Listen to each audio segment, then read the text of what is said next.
Hi there, it's Chris, VK3 Alpha Mike Lima, as is usual on Saturday nights at 9:30, coming on a little early with this video introduction to the YouTube live stream.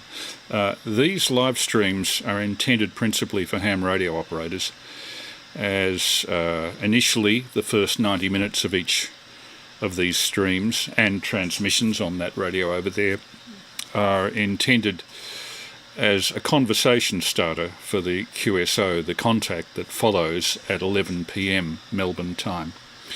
And we've been doing this ever since Dave 3ASE, VK3ASE, gave up doing his Saturday night sessions. I guess we're doing this as a way of trying to fill that spot with something at least congruous, if not the same. So it's 9:29. I'll just check how my stream's going. It looks like we've got a good stream going, and everything seems to be going to order. So in about 30 seconds I'll start the transmission.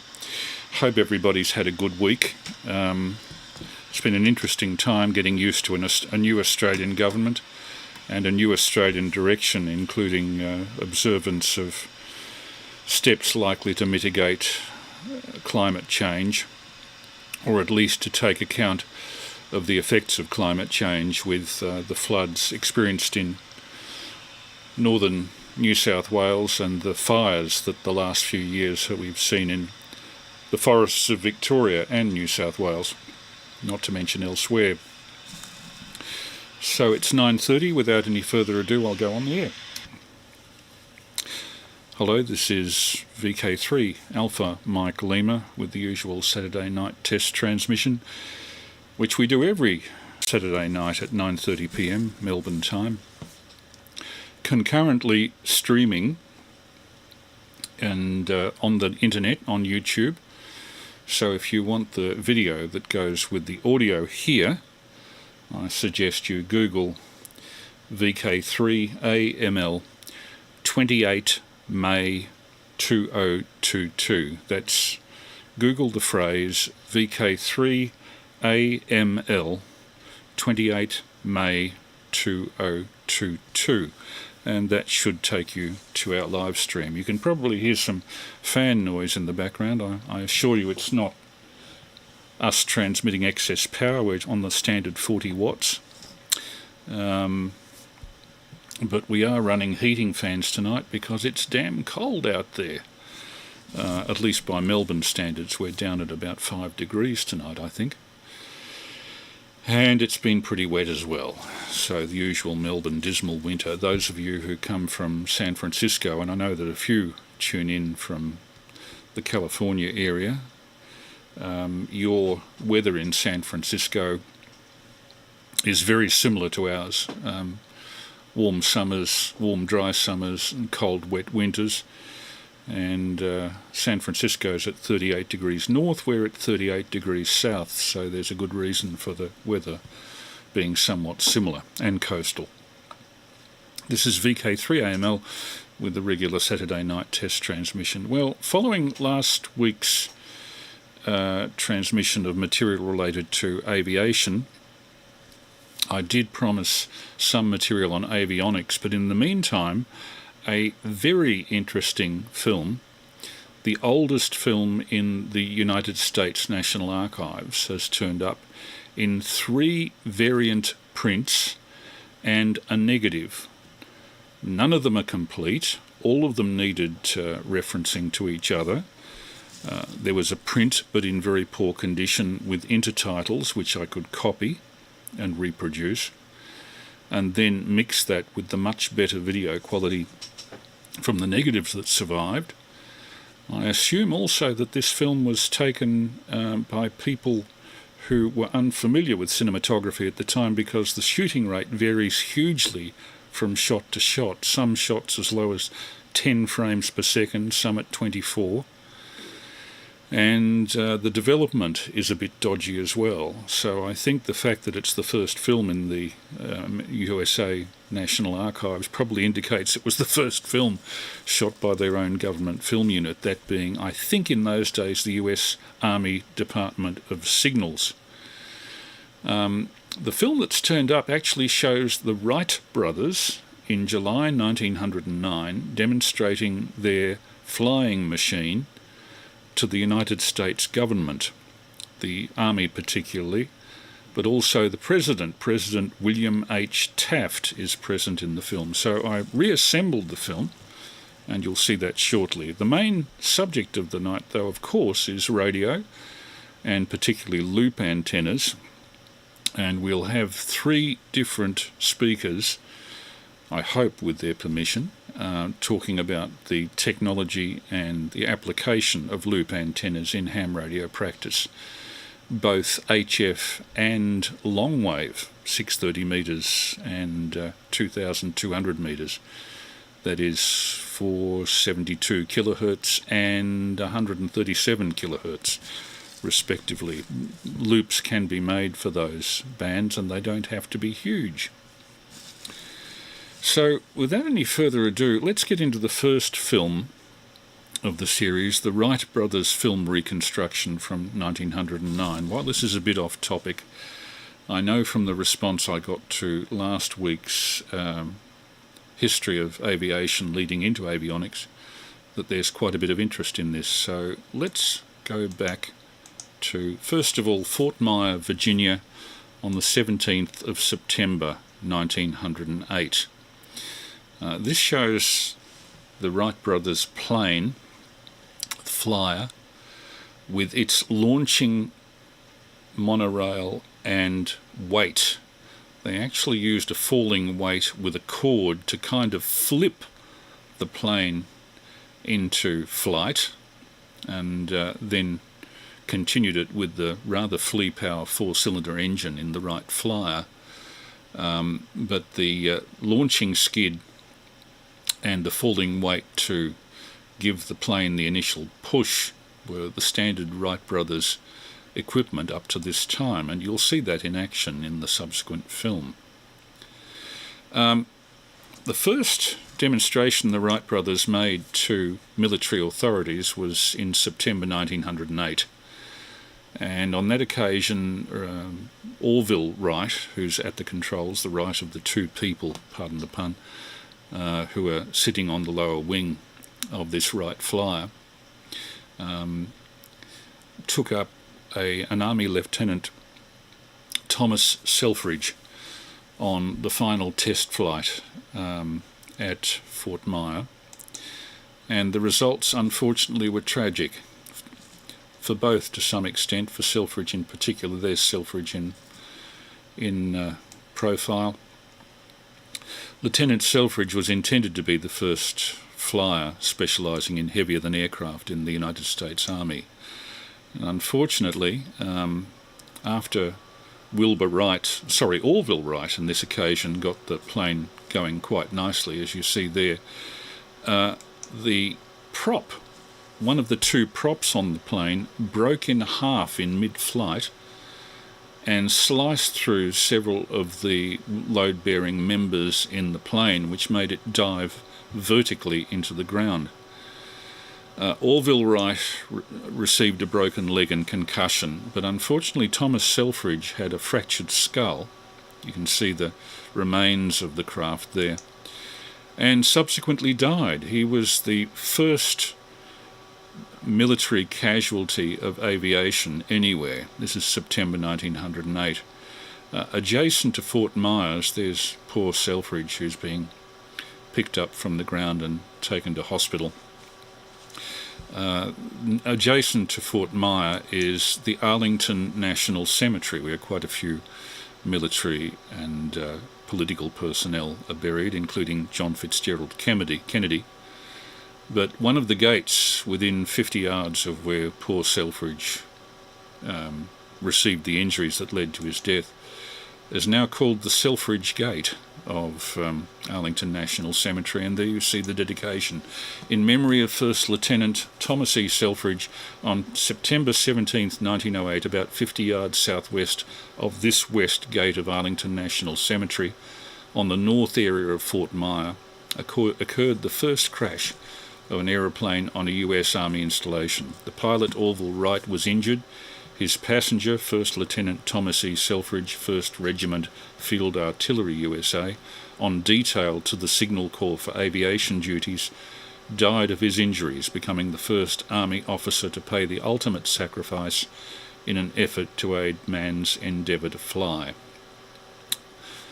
And that commemorative plaque was unveiled on the 50th anniversary of that unfortunate accident. Well, the Wright brothers were not to be so easily daunted. So 9 months later, July 1909, the Wright brothers arranged an official demonstration test flight of the slightly revised military aeroplane, which they designed for the military, at Fort Myer, Virginia. This was on the 27th of July 1909. There's Orville on the left with the handlebar moustache. You'll see him quite a few times in the film, and Wilbur Wright wasn't flying so much at that time, though you will see him in the film. The newly elected President William Howard Taft is seen in a straw boater with his handlebar moustache, and he's glimpsed in the hangar doorway with First Lady Nellie Taft, his wife, with military advisors and pressmen, as you will see.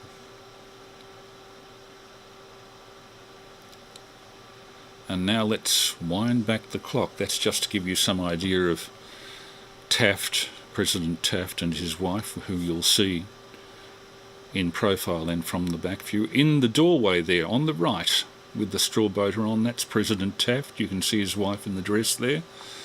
And they've just been shown the Wright aircraft in its temporary hangar at Fort Myer. And now the other pressmen are being admitted for a good look. Not as yet being photographed or filmed. That'll happen in a moment. One can't help but think that with the large numbers of people present, that there was a certain amount of sensationalism about this. There's Taft with his back to us, rather heavy-set bloke, guy with a white suit to the right of Taft, and they're waiting for the plane to come out. President Taft talking to pressmen, a couple of them there tipping their hat to him. And in a moment, an Army major comes up to President Taft and suggests he might get a closer view of the plane down by its launching point. He speaks to Taft there, "Let's go over there." And so the President follows him. Meantime, the plane is taken from its hangar and wheeled to the launching site. And here is the Wright Flyer, designed specifically for the Army, built in 1909, in the earliest months of 1909. Very light, made of the lightest available spruce, with linen coverings. No wheels on the thing, it worked on skids to take off and land, so it's designed for grass strips. And it was light enough that 4 or 5 men could carry the whole plane. You'll see they put wheels under the 2 wings, some temporary wheels, so it can be towed down easily by a group of blokes towing it. Interesting craft, the Wright Flyer. Its elevators were in front, the lateral control was in the plane behind, near the tail, and the 2 propellers were pusher propellers, not tractor puller propellers as they are in most modern craft. And here the airplane is being taken down to the launching site. One can't help but feel that a lot of people were here kind of hoping for something sensational, like another accident or another death, and certainly some members of the military were highly unconvinced that there was any future in aviation for either military action or even observation at this point. When you see how spindly that plane was, you can kind of understand why.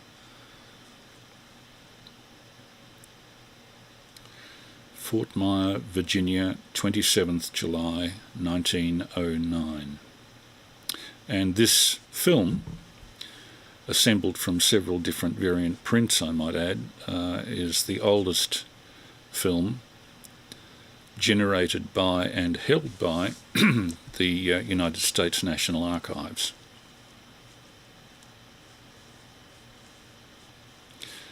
Some of these shots were taken down near 12 frames a second. I had to slow them down hugely to get them to play at a natural speed. Did all that in Sony Vegas software and corrected as far as I could the contrast and transfer characteristic of the film, although the film is so shoddily processed that the density varies from one frame to the next. This I had to include from one of the poorer prints, but this is the plane going on to its takeoff skid. They had a sort of a monorail to slide it on. This was the passenger of that second military flight, Lieutenant in those days, Frank P. Lahm. By World War II he'd become a brigadier general, and he at one stage was the United States Air Force, as it became later on. Just one person. He was the first person trained as a pilot. On this occasion, flying alongside Orville Wright. This is a test of the motors preparatory to the actual flight. And anybody wanting to look in on this, please Google VK3AML 28th May 2022. That's VK3AML 28 May 2022. It'll take you to the YouTube live stream of the video. There's Lieutenant Lahm sitting in the second position on the front wing. No seat belt, no strap in, barely a seat. He's right next to the four-cylinder engine, flea-powered as it was. It was still a fairly fearsome thing to be beside, with his head near the petrol tank, and Orville taking the joystick. Orville beyond there with the flat cap and the moustache. Frank Lahm on his left, clean-shaven and looking rather worried, and wouldn't you be if the last person in that position had been killed, as Selfridge was. Another shot reassembled from one of the poorer prints. Counterweight in the launching tower is pulled up by a group of men. When the weight was dropped, the plane was pulled rapidly forward on its runner for launching. And there's the weight tower, with a lot of pressmen and military standing around waiting for the signal from Wilbur and Orville Wright to crank the weight up. Pardon the sound of fans in the background. I think our power supply is labouring away and we're running a fair bit of compression on the audio tonight. This is VK3 Alpha Mike Lima test transmission on 147.475 and video on YouTube live stream. And there's the group of military men pulling up the launching weight in sort of an arrangement of... There's Wilbur Wright actually, just checking that the height of the weight is right. Wilbur Wright on the right there with the straw boater. Now they've got the motor going, revving it up, preparing to drop the weight that'll pull the plane forward and hopefully get it launched. Quite a crowd in the background too. The two props counter-rotated in opposite directions. There we go. Weight comes down the ramp, and a bit of a bounce on the ground, bang, and up she goes, very slowly. Flies a bit like a paper plane. They're as light as a feather, these planes. Could barely carry two men at that stage. And as one of the witnesses to this said at the time, I could almost run faster than that plane could fly. You had to fly it in completely still conditions, otherwise the thing was uncontrollable. As it was only barely controllable in the best of conditions, but here it's doing quite well, flying a circular course on the grounds, the parade ground in front of Fort Myer. Quite a few of those pressmen are carrying cameras. The flight lasted 1 hour and 12 minutes, which at that time, 1909, was a world record duration for any flight anywhere. Wilbur Wright illustrating the perfect controllability of the plane, which was a lot better than many other craft that were tried at that time by experimenters and such. And so they flew round and round in a circular course for the better part of 1 hour and 12 minutes.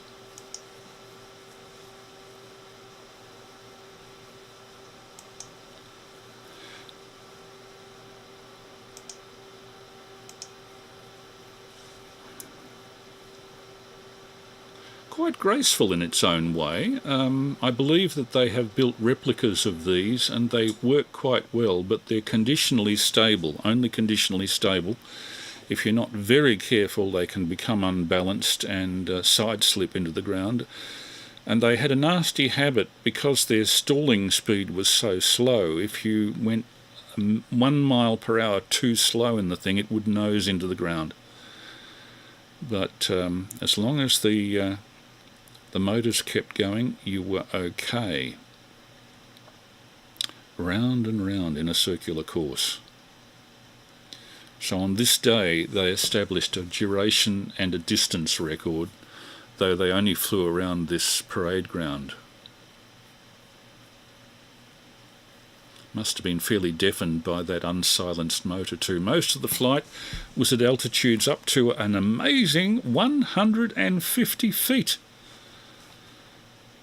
That's 70 metres, which shows what a difference 113 years can make. Most of these people had never seen a flying machine in the air before. You can see that their eyes are riveted to it. They're just amazed that something like this could be controllable in the way that it is. A lot of these guys in the Signal Corps were used to flying balloons before this for observation. They weren't used to anything controllable or steerable. This section of negative didn't appear in any of the other variant prints, and I suspect because it was improperly processed at the time. You see that sort of squiggly lines. It's called reticulation. It indicates that whoever processed this film did it at the wrong temperature, or caused the gelatin emulsion thermal shock. And consequently, this probably never reached a release print, but it's a pretty good indication of the flyer's potential. And I might add that these pan shots are among the most jerky that I've ever encountered in a film. It looks like the guy who shot this is simply kicking the one leg of the tripod around to keep the plane in view. And I suspect that the film was taken in case anything happened. They'd have a permanent record of somebody being killed and try to avoid it next time. This is VK3AML. We're showing a film of the Wright Brothers doing a demonstration of the first military airplane for the United States Army, 27th July 1909. You can see Lahm and Orville Wright very clearly in that shot. If you look up in the wing there, very exposed position, literally sitting on the lower wing, no cockpit.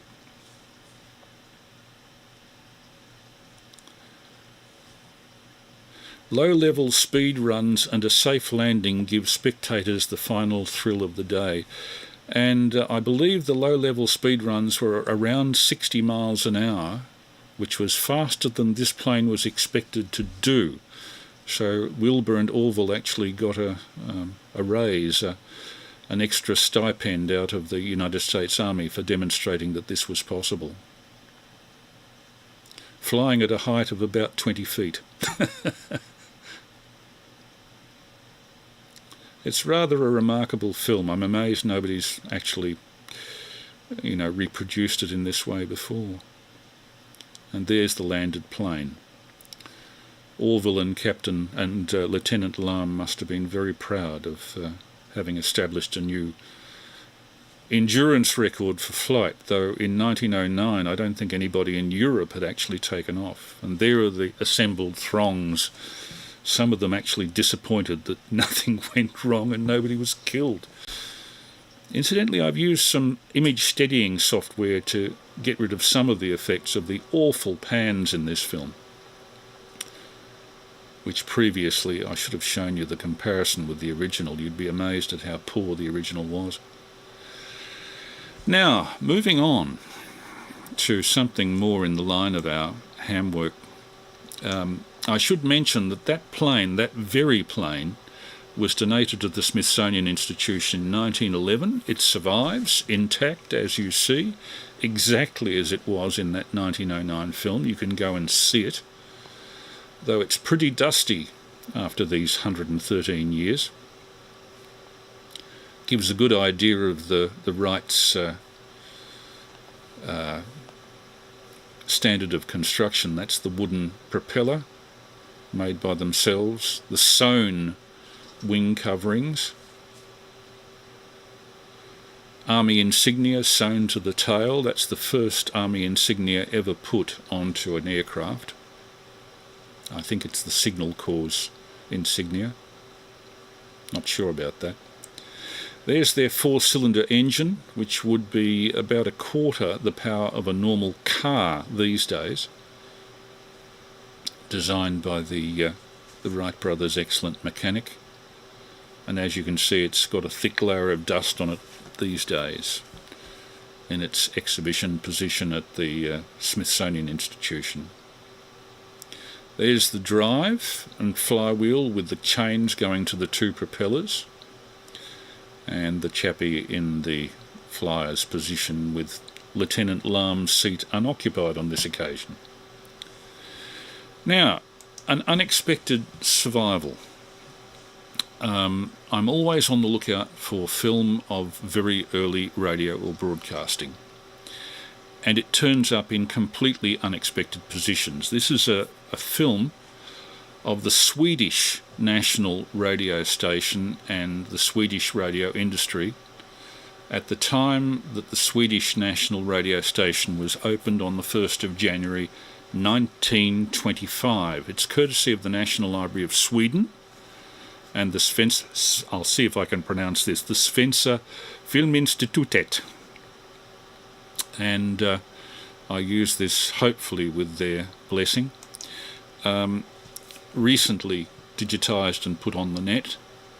So the first building that we see, I presume, is where the studios were, though I have no verification of that. There is no identification of the shots and no intertitles on the film, unfortunately, but we can kind of read between the lines. This is the transmitter.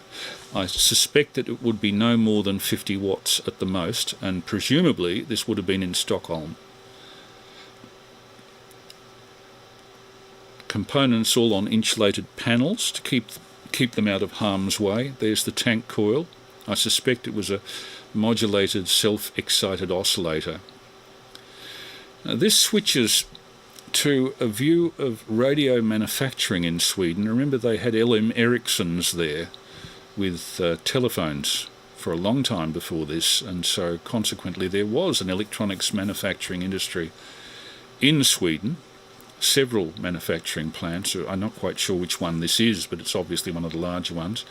And this is the machine on which valves, triodes it would have been at that stage, were being fabricated. Gas jets on the right. I suspect we can't see the gas flames because they would have been using a lot of lighting for the film. And these girls, I think, are putting bases on the valves and packing them. In the days before pentodes, everything would have been a triode or a diode. There we go. And she shoves it in the packing. 4-pin base. And into its package for dispatch. And these parts were used largely in the early 20s by home constructors like this guy, checking off all of the parts on a wiring diagram and then putting them into an ebonite. It looks like an ebonite base. Now we go to the radio studio. This is in the control room. Chap is controlling the mic preamps there. There's a bias control for the carbon microphone, and the carbon mic is on that stand on the left. It appears to be a D-based telephone mic. Nothing special about it. All the funnels taken off it. They're obviously done some work on that so that presumably it gives you a little bit better quality than a normal telephone. And here we are in the Stockholm studios of SWEDIsh Radio AB, presumably on its opening week in 1925. I can't imagine any other occasion being sufficiently important that they would actually film it. Now we have the next vocalist. And then the pianist sits down and plays accompaniment. And I hope that vocalist is singing something about last week I went on a diet.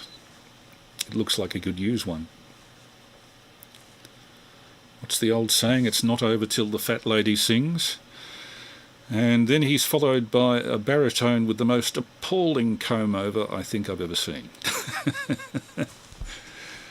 And a rather nice-looking soprano, probably wondering why she can't get into the film industry like her contemporary Greta Gustafsson, otherwise known as Greta Garbo,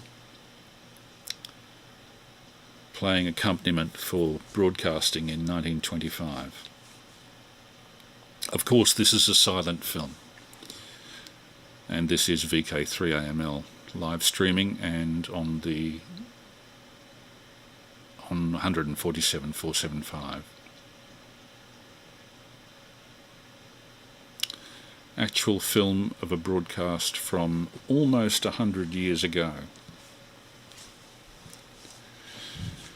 A shot of the accompanying piano and the microphone stand, and at the top of the microphone stand I think that is a telephone transformer. And here are some kids at home fighting over the headphones so that they can have a listen. Anything through the air would have been fantastic at that stage. This is right at the start of Swedish broadcasting. The little fellow is obviously happy with what he's hearing, and they're listening on a horn loudspeaker.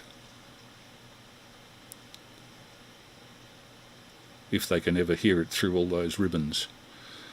Or you get the more advanced type. Notice those valves lit up then. They're bright emitters, thoriated tungsten. And to tune a TRF set you had about 4 tuning knobs to contend with, so it was a bit fiddly.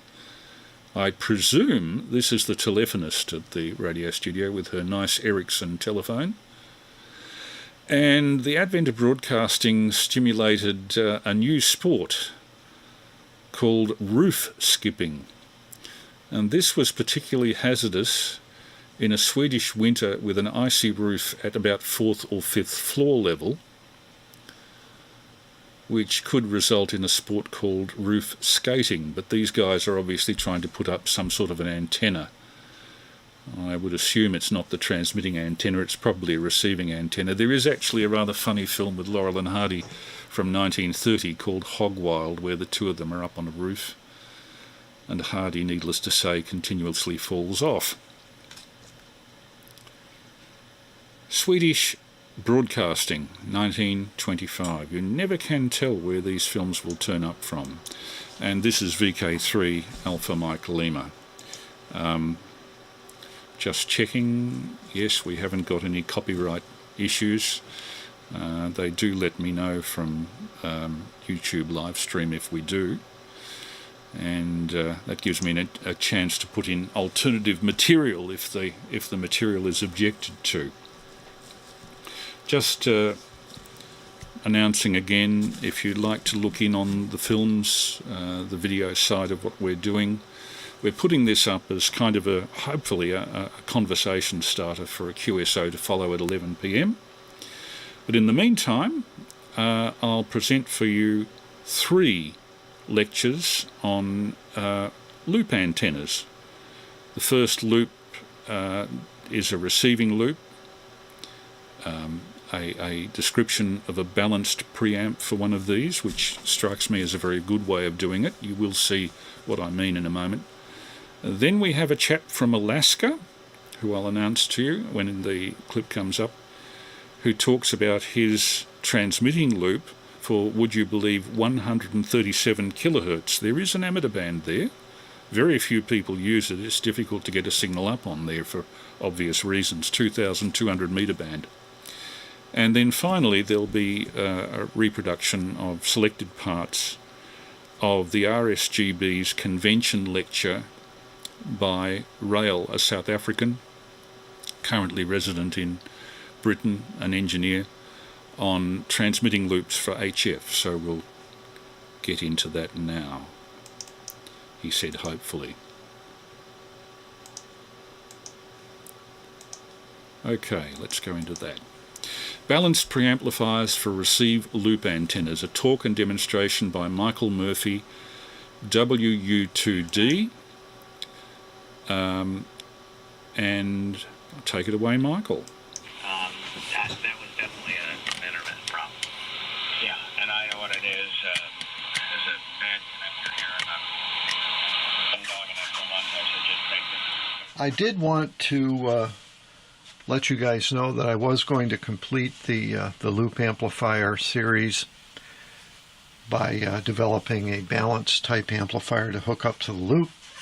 That was promised, but I can say that the original amplifier, which is nothing but the 2N5109 classic circuit, works so well.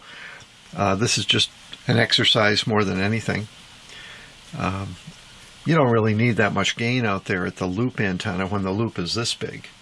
Now with a smaller loop you might need a little more extra gain, but for that gigantic loop I've got out in the woods, you don't need to have a lot of gain. You're basically functioning as an impedance converter. You're converting the very low impedance of the loop up to 50 ohms and then driving it down the cable, and that only takes a few dB to do that.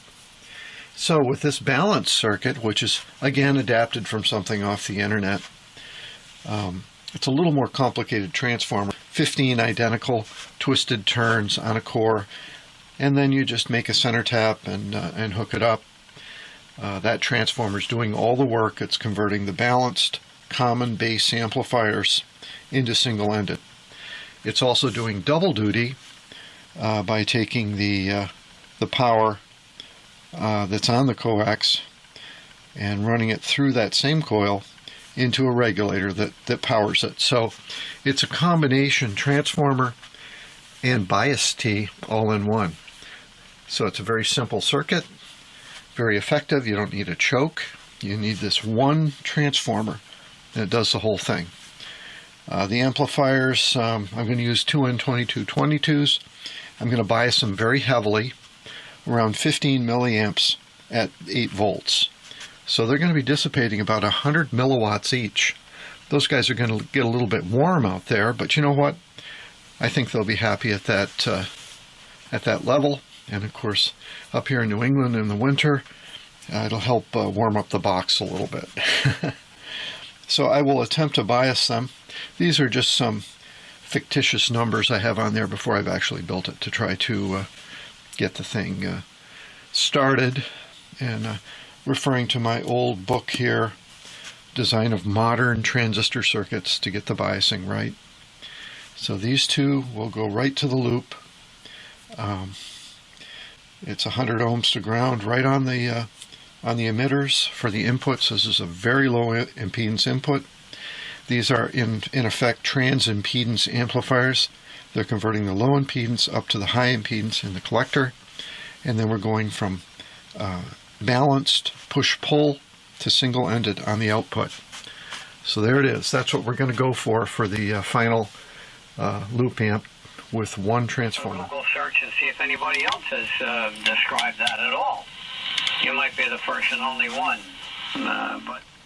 So I'm not going to go through the same things I did in the first video, the drilling of the box, the mounting of the type F connectors and getting the circuit board cut down. You can review the first video on the loop amplifier and get those details. We're going to go right into building the amplifier on the board. Let's take a look at the schematic of the push-pull common base loop amp. We know that the loop has a low impedance. Last time we handled this with a step-up transformer going into a 50 ohm amplifier. Unfortunately, it took 2 transformers to build that circuit, but it worked very well.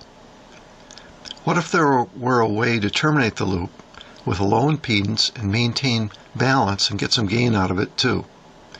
This is where we're going to use the common base push-pull amplifier circuit. The common base connection is not often seen because most sources that we work with are medium to high impedance, so we almost always use the common emitter amplifier. With the common base circuit, we basically bias the same way as the common emitter to class A, but we actually drive the emitter rather than the base. The common base amplifier was popular for RF amplifiers in the old days when transistors had very low FTs. It doesn't suffer from the Miller capacitance limiting effect, and the upper 3 dB point is greatly extended. You don't see this circuit much used outside of RF applications very often, but actually it's a superior amplifier for things like moving coil and Electret microphones. I use a common base amplifier on my Electret amplifier in my ham station. The input resistance of common base amplifier is governed by the thermal voltage of the transistor divided by the current through the emitter, which we say is approximately the collector current. We're introducing the idea of an artificial input resistance that has to do with the thermal voltage of the transistor. And you're going to say, well, what is thermal voltage? Well, thermal voltage concept is it's a formula that's wrapped around Boltzmann's constant and the charge of an electron. Basically, it's kT over Q. Anyway, around the VT temperature, and the temperature we're talking about is room temperature, or 300 degrees Kelvin. That's where we and the amplifier is going to live. This thermal voltage of the transistor is 26 millivolts. So the input impedance is 26 millivolts divided by the amount of bias we put through the transistor. In this case, 26 millivolts divided by 15 milliamps equals 1.73 ohms. Those 100 ohm resistors, let's look at those. You were thinking maybe they define the input impedance of the common base amplifier? Well, that's not true. They don't do much of anything. We could have anything from a 10 ohm resistor to a 500 ohm resistor at R1, and still the input impedance would be dominated by the 26 millivolts divided by this 15 milliamps that we're biasing the transistor with. So if we do that math, we find out that tip to tip here with the loop, we're less than 5 ohms impedance. So that's a lot better match than going into a common emitter amplifier that might have an input impedance of 100, 200, or 2,000 ohms. The approximation on the output impedance is fairly easy too. All we're going to do is we're going to look at the voltage from emitter to collector, and we're going to divide the bias into it. So 7 volts divided by 15 milliamps gives us an impedance on each side of 466 ohms. 466 ohms. That doesn't sound very good. That's going to be a horrible SWR. That's not close to 50 ohms. So we've got a big issue here. We've got to transform this down to the 50 or 75 ohms at the output. So there's several ways we could accomplish that. We could make the bias really, really heavy, and the transistor would get really, really hot and probably burn up. That's one way. We could wind a fancy transformer. Let's say we made a 9-to-1 transformer. We could transform the high impedance of the collectors down to the 50 ohms with a transformer.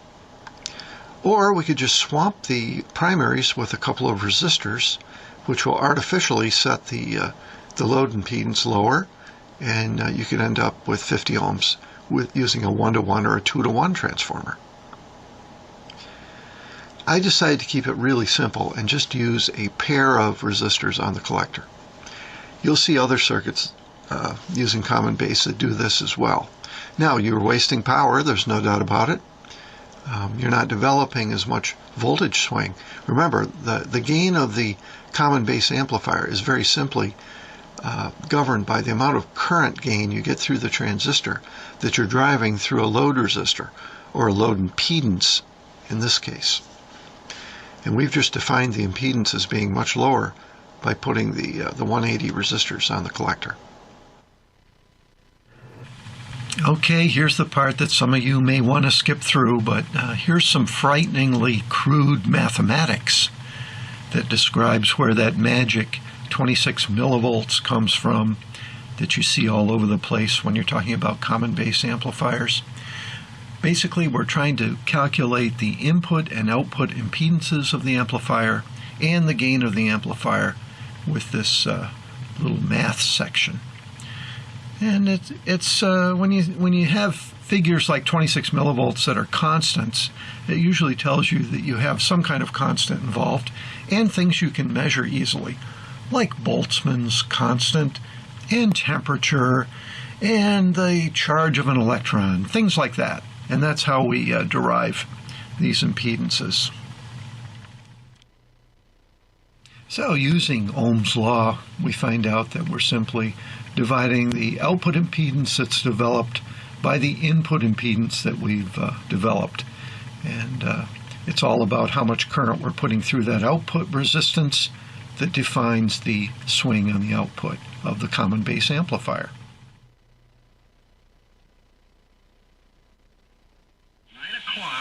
9 o'clock, we've got to go and go to Ocean State Job Lot. Okay, so I've done the drilling and blasting on the box.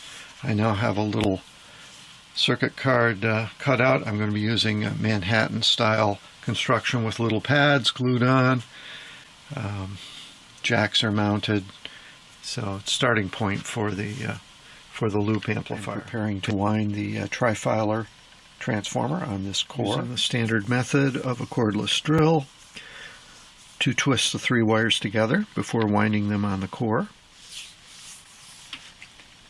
So I've got the amplifier fired up through the 8-volt regulator. The target was 15 milliamps per transistor, and it's coming out at 29 milliamps. That's pretty nice. If you put your finger on the transistors, they are just warm to the touch. But I think this will run okay. I'm going to be mounting it in the box next, and we'll try some amplification through each channel. So we know that our push-pull common base amplifier has an extremely low input impedance, so we can't really drive it with a 50 ohm generator too effectively and get gain measurements. So we're going to need to make a transformer. And I've wound a transformer here on just an ordinary Type 43 toroid. It's got 16 turns on the primary, and it's got 4 bifilar turns on the secondary. And I've wound that transmission line style so I can get a good solid center tap. This is going to allow me to use an ordinary 50 ohm generator and transform it down to a low enough impedance that I can get some kind of a gain measurement with the amplifier. The output I'm also interested in to see if it's anywhere near able to drive the 75 or 50 ohms that we're looking for. So it's all about trying to measure the amplifier at this point. Okay, I've just gone out and I've replaced the amplifier, very cold. The amplifier that's been out there, it's covered with ice still, on the pole. We had some snow last night and it's not warmed up, so it's all icy. This is the one I've been using now for about a month, and I've replaced it with the new push-pull circuit, the push-pull circuit we've been working on, and now comes the moment of truth. Turn on the receiver.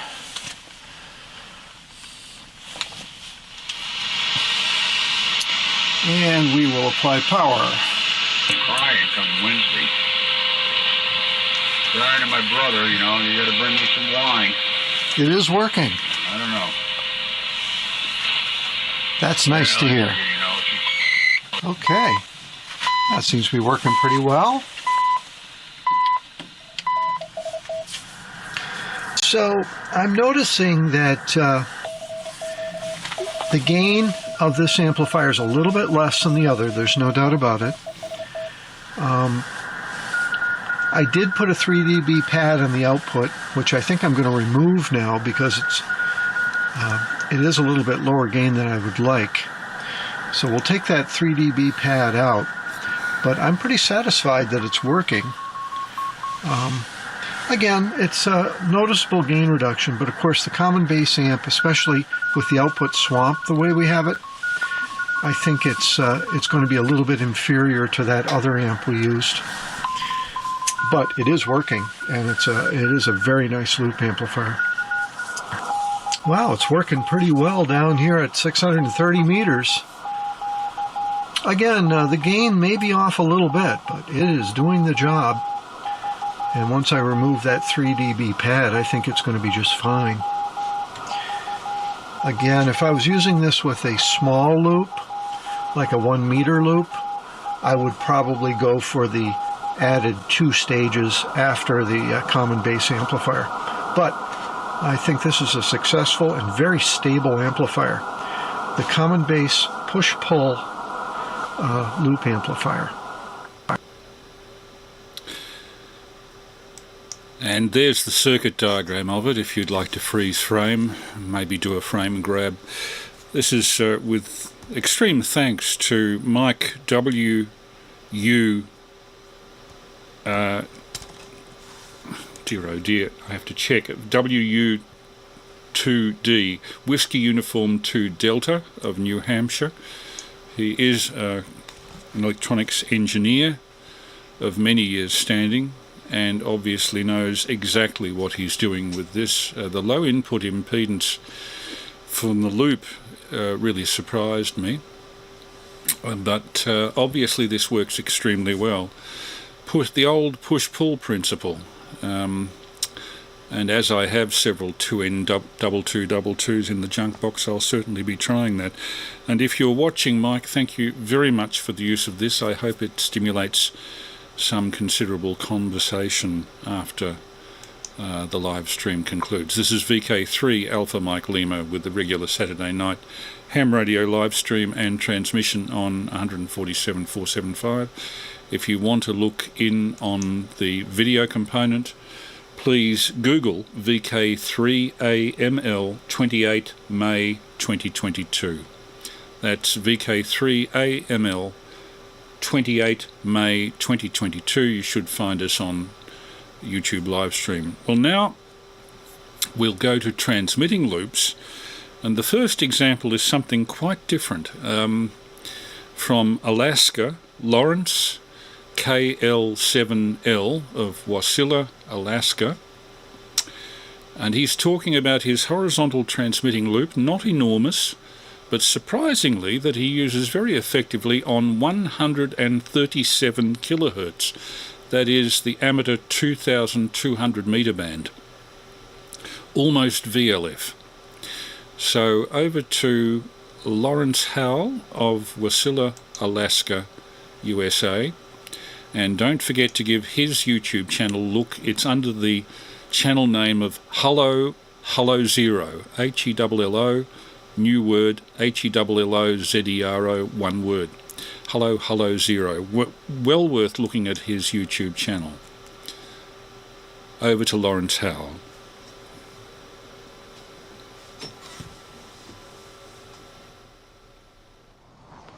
Hello there, this is Lawrence KL7L. In a series of videos we're investigating how to set yourself up on the new 630 meter or 220 meter ham bands. Today we're going to investigate the 137 kilohertz transmitting loop that we're using here at KL7L. We've been using this style of antenna for a number of years under our experimental call sign. And here we've just erected this loop antenna. Now, why do we lose loops which are particularly ineffective under normal circumstances versus a Marconi? Well, we're in a forest, and with Marconis, which are typically high impedance antennas, the losses through these trees tends to be fairly high. Excuse the aircraft noise. We're at the end of a runway. So here at KL7L, what we're using is a thick piece of cable. This is 4TFFN. It's nylon sheathed. It's about 0.1 of an ohm right around this loop. That goes up a tree to 65 feet, along for 180 feet, and then down, and then the return is about 9 feet above the ground here. And the reason we're 9 feet above the ground, which is this wire here, goes along the ground back to the other end, where it goes up a tree, and then up over these trees really, really high, and then down, and then back to here, is if you have less than 9 feet, the capacitive effects of this wire against ground is quite high. So if you have any changes in the weather or the ground conditions, it actually changes the loop's tuning. So this is effectively just a loop of very low loss wire, insulated over the top of the trees, and it's resonated. This has an inductance, 100, 200 microhenry, and then we resonate it with a series capacitor, and this series capacitor is in fact a bank of capacitors, and they're all designed to be low loss at 137 kilohertz, which isn't easy. Now, to resonate it, to transform this impedance, we use a big lump of ferrite, which you see, and it's 3 stacked FT29077 types of core, and they're fairly low loss at 137 kilohertz, and we have 2 turns on this side, and we have a switch that we can switch in the ratio, and at the moment we're using about 13 turns to 2 turns to get it to 50 ohms. So 50 ohms this side, 13 turns to 2 turns. And obviously we use thick as wire as possible, and we're expecting, we know we get with this loop, which is fairly low resistance loop, we get about 40 to 50 amps of antenna current. So there's 40 to 50 amps of current running through all this stuff here at 137 kilohertz. So you have to be very careful of losses. You don't want to put any high resistance in joints, and you have to be careful to make sure these capacitors are chosen to be a low ESR or dissipation factor at these frequencies. And you may have to down rate or parallel a number of capacitors here to get this value. Here we need about 8 nanofarad, 8,000 puff to get it right. So what does it look in true terms? Well, now comes our loop wires, one loop going up and over the tree that way, and it comes in back in through here, and we just keep it insulated away from the earth. We'll take the lids off the tuner here. And it's below freezing, so I'm to be a bit careful. So the coax comes in here, 50 ohms. This is LMR400, about 300 feet of it. And this is the switched primary on the 50 ohm side, and we can switch the number of turns from anything from about 9 through to 15 with this big 20 amp ceramic switch. And at the moment we are about 13 turns on this side, and then this big thick stuff here, which is this monster wire, is the other side of the transformer, and that's 2 turns, and 2 turns in series with the loop. And across the loop is his bank of capacitors. These are low loss mica capacitors, Sangamo transmitting capacitors, and what we do is we share the current flowing through the loop by capacitive dividing, if you like. So small amount of current goes through each of these capacitors, and it stops the heating of the capacitors and the mistuning. As you change the temperature, sometimes the capacitance varies, but we share the current across these capacitors so that doesn't happen. And you can see that we're using a very large strap here to keep the RF losses very low. and then we tune it to resonance. So we've got this bank of capacitors, 7 nanofarad or so, and then we tune the final bit out using this vacuum variable, which is 22,000 puff, and we drive it from the shack with DC, which we can switch the DC direction from this cable coming in from the shack. And if you look at my other videos, you'll see the other end of how we do that. And then we can drive the motor this way, which moves the capacitance in and out to bring it to resonance. Very high Q antenna. It sounds, as you tune through, if you put this on the connect this to a receiver and you tune through it, it sounds like a very narrow SSB filter. To measure, to make sure that you're actually on resonance, we current sense on the loop side, and it transforms this sensing device here, and we can actually read from 0 to 100 amps. 100 amps of RF on the loop side, and on the 50 ohm side it's 0 to 9 amps. So for around about a kilowatt in RF, we're lucky to get 1 or 2 watts ERP or even EIRP out of this sucker, depends. Being a loop, it transmits positive. The loop sort of goes this way and up over the trees. It fires in the plane of the loop, that's Japan that way, and the lower 48 states over that way, and it has a null to the north, which is that way towards the mountains, and to the south. So this is the transmitting loop here at KL7L, and just in a series of videos, this is one way of trying to get a signal out on 137 kilohertz. Now, you could actually use this on 630 kilohertz as well.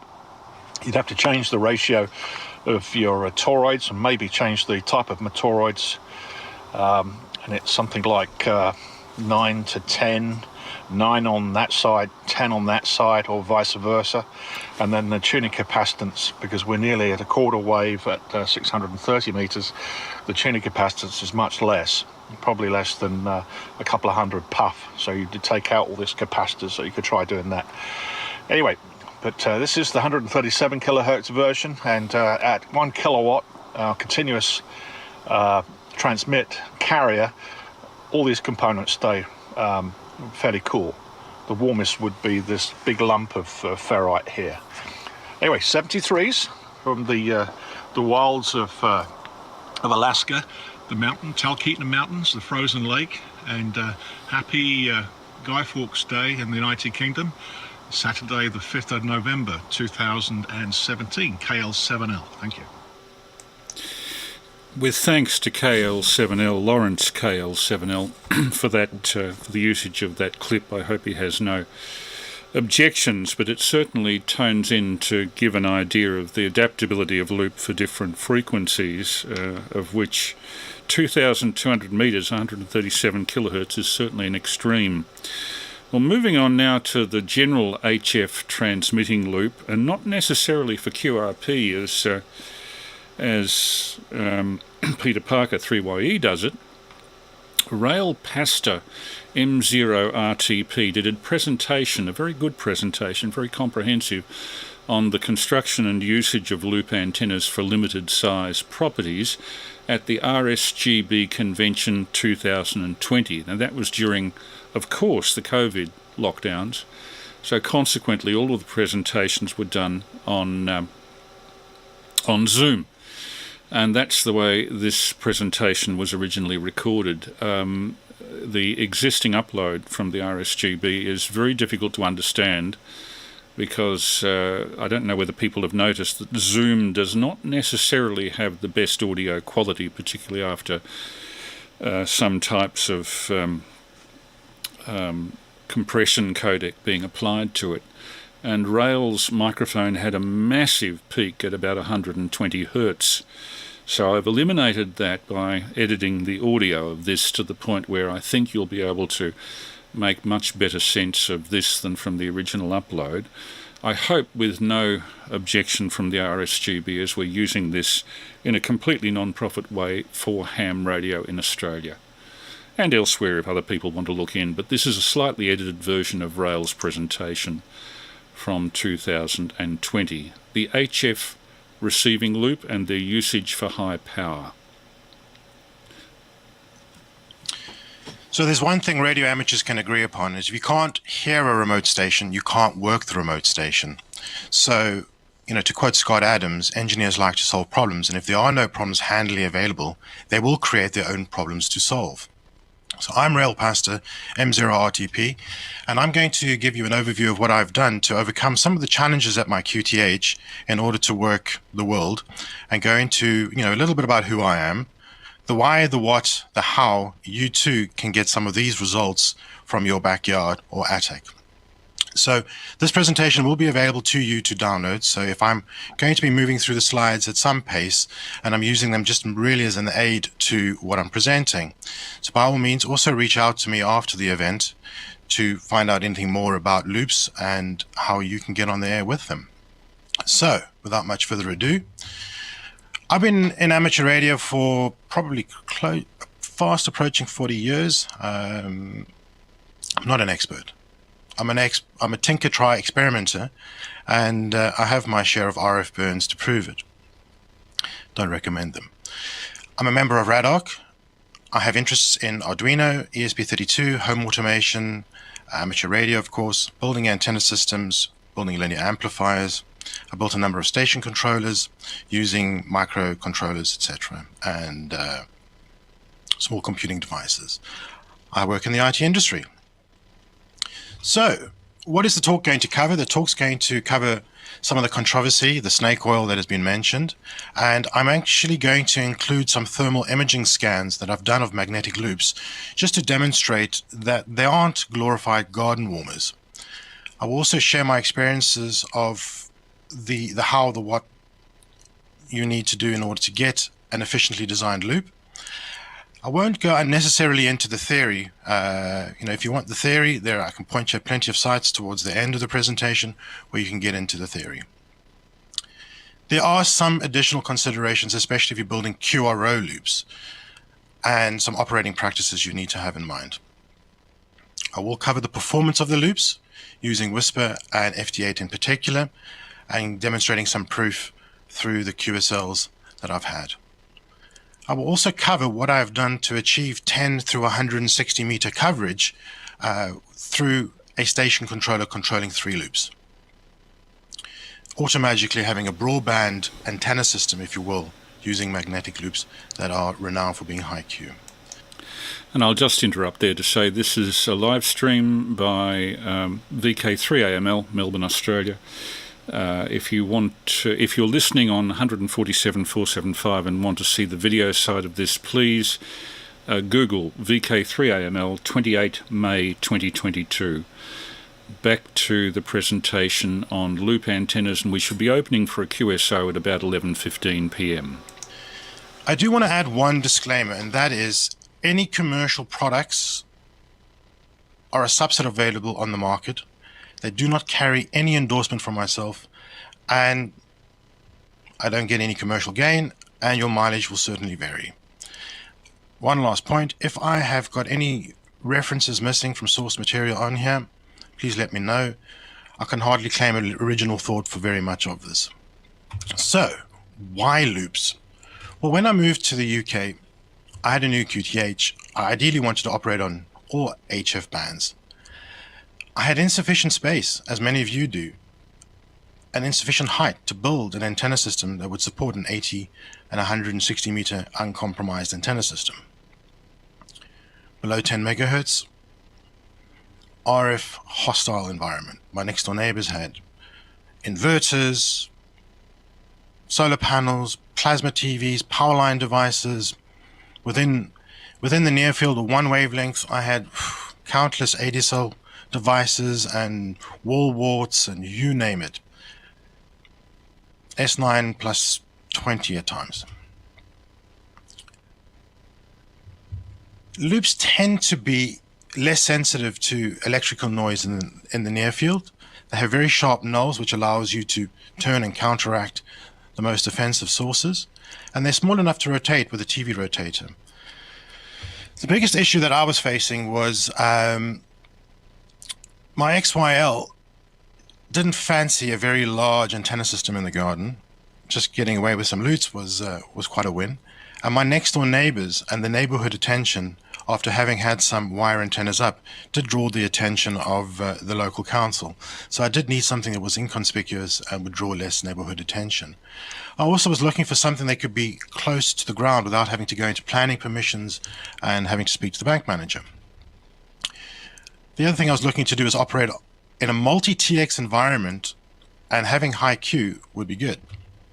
So the million-dollar question is, and the snake oil element that was alluded to is, are they garden warmers? Well, the first image that you see up here, excuse the spurs, those are actually cable ties, is a magnetic loop that's been operating for several hours, FD8, and the thermal scan shows a temperature range of between 0 and 12 degrees on a day that is 7 or 8 degrees outside. A dummy load operating for about 15 minutes, similar load, reaching 26 degrees. Now, this is by no means conclusive evidence, but if you've been operating for several hours, putting in 400 watts into a loop, and it was all resistive loss, you'd have a garden warmer. So, therefore, in my opinion, transmitting magnetic loop antennas are not garden warmers. And furthermore, if we look into some of the results achieved, we can then see that with having achieved DXEC on 6 bands, 209 countries worked according to Logbook of the World, 213 on QRZ, 1138 band slots, 800 plus counties in the US worked, 39 of 40 CQ zones worked. I'm fairly confident to say that loops do work.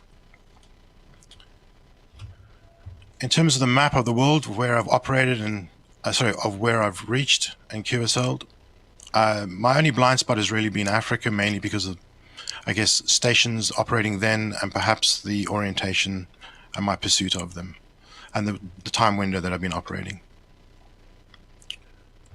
So when it comes to antennas, you really get to pick two of the following. You can have small size, efficiency, or bandwidth. Since transmitting magnetic loop antennas are small, they tend to be efficient. Therefore, the bandwidth, the Q, will be high. And when designed appropriately, this is the key point, when designed appropriately, they are very efficient and effective for their size. So we look at some of the basic loop characteristics. What you've got is an oversized inductor and a variable capacitor giving us a resonant circuit. We've got to overcome the resistive loss in the circuit, and then we've got our radiation resistance. Now, we then have a couple of coupling methods that we can look at, which we'll go into a bit later. We've got coupling loops, gamma matches, twisted gamma matches, ferrite cores, transformative couplings, and so on. And they each have their relative benefits. What we're going to do is we're also going to look at what are the components you require and how you size and scale them. Now, a variable capacitor is used to tune the loop for resonance, as you would have any capacitor in a resonance circuit. The thing I do want to point out to you is that the circulating voltage, the voltage across the capacitor and the circulating current, they're extremely high. Even at QRP levels, you can get 1,000 volts across the capacitor. And if you're operating at 100 watts, you can get 10 kV across your vacuum capacitor or variable capacitor. So we need to keep that in mind. And this is where the design of the loop comes into play and the components that we're using. The other thing I just want to point out is that you really do want to have some sort of remote tune capability for a loop, because if you're trying to tune for SWR and you're adjusting the capacitor manually and you key down, it's going to hurt. I don't recommend that. So safe operating procedures: do not touch the loop when you are tuning it, especially if you're operating 10, 20, 100, 400, for those of you in America, kilowatt plus. So, as you've mentioned, it would be remiss of me not to put a disclaimer in here and a warning. RF burns are serious. They can be deadly. You know, it's the volts that jolts, but it's the mils that kills. So be careful, be vigilant. So why vacuum variable capacitors? Well, as I've alluded to, massive voltages across the capacitor. And if you're looking at a high voltage air butterfly capacitor, they typically are 3.7 to 5 kV rated. Well, if you look at the Jennings vacuum variable capacitors, the ones that I've been working with are typically max 15 kV, where the Soviet era new old stock vacuum variable capacitors, such as the KP14, they have a 10 kV nominal rating, but you can push it to 20 kV in bursts, and 50 amp nominal rating. We'll get into some recommendations. So in terms of recommendations for vacuum variable capacitors, because they really are the heart of your magnetic loop, your transmitting magnetic loop antenna, I do recommend the KP14 vacuum variable capacitors made in the late 80s.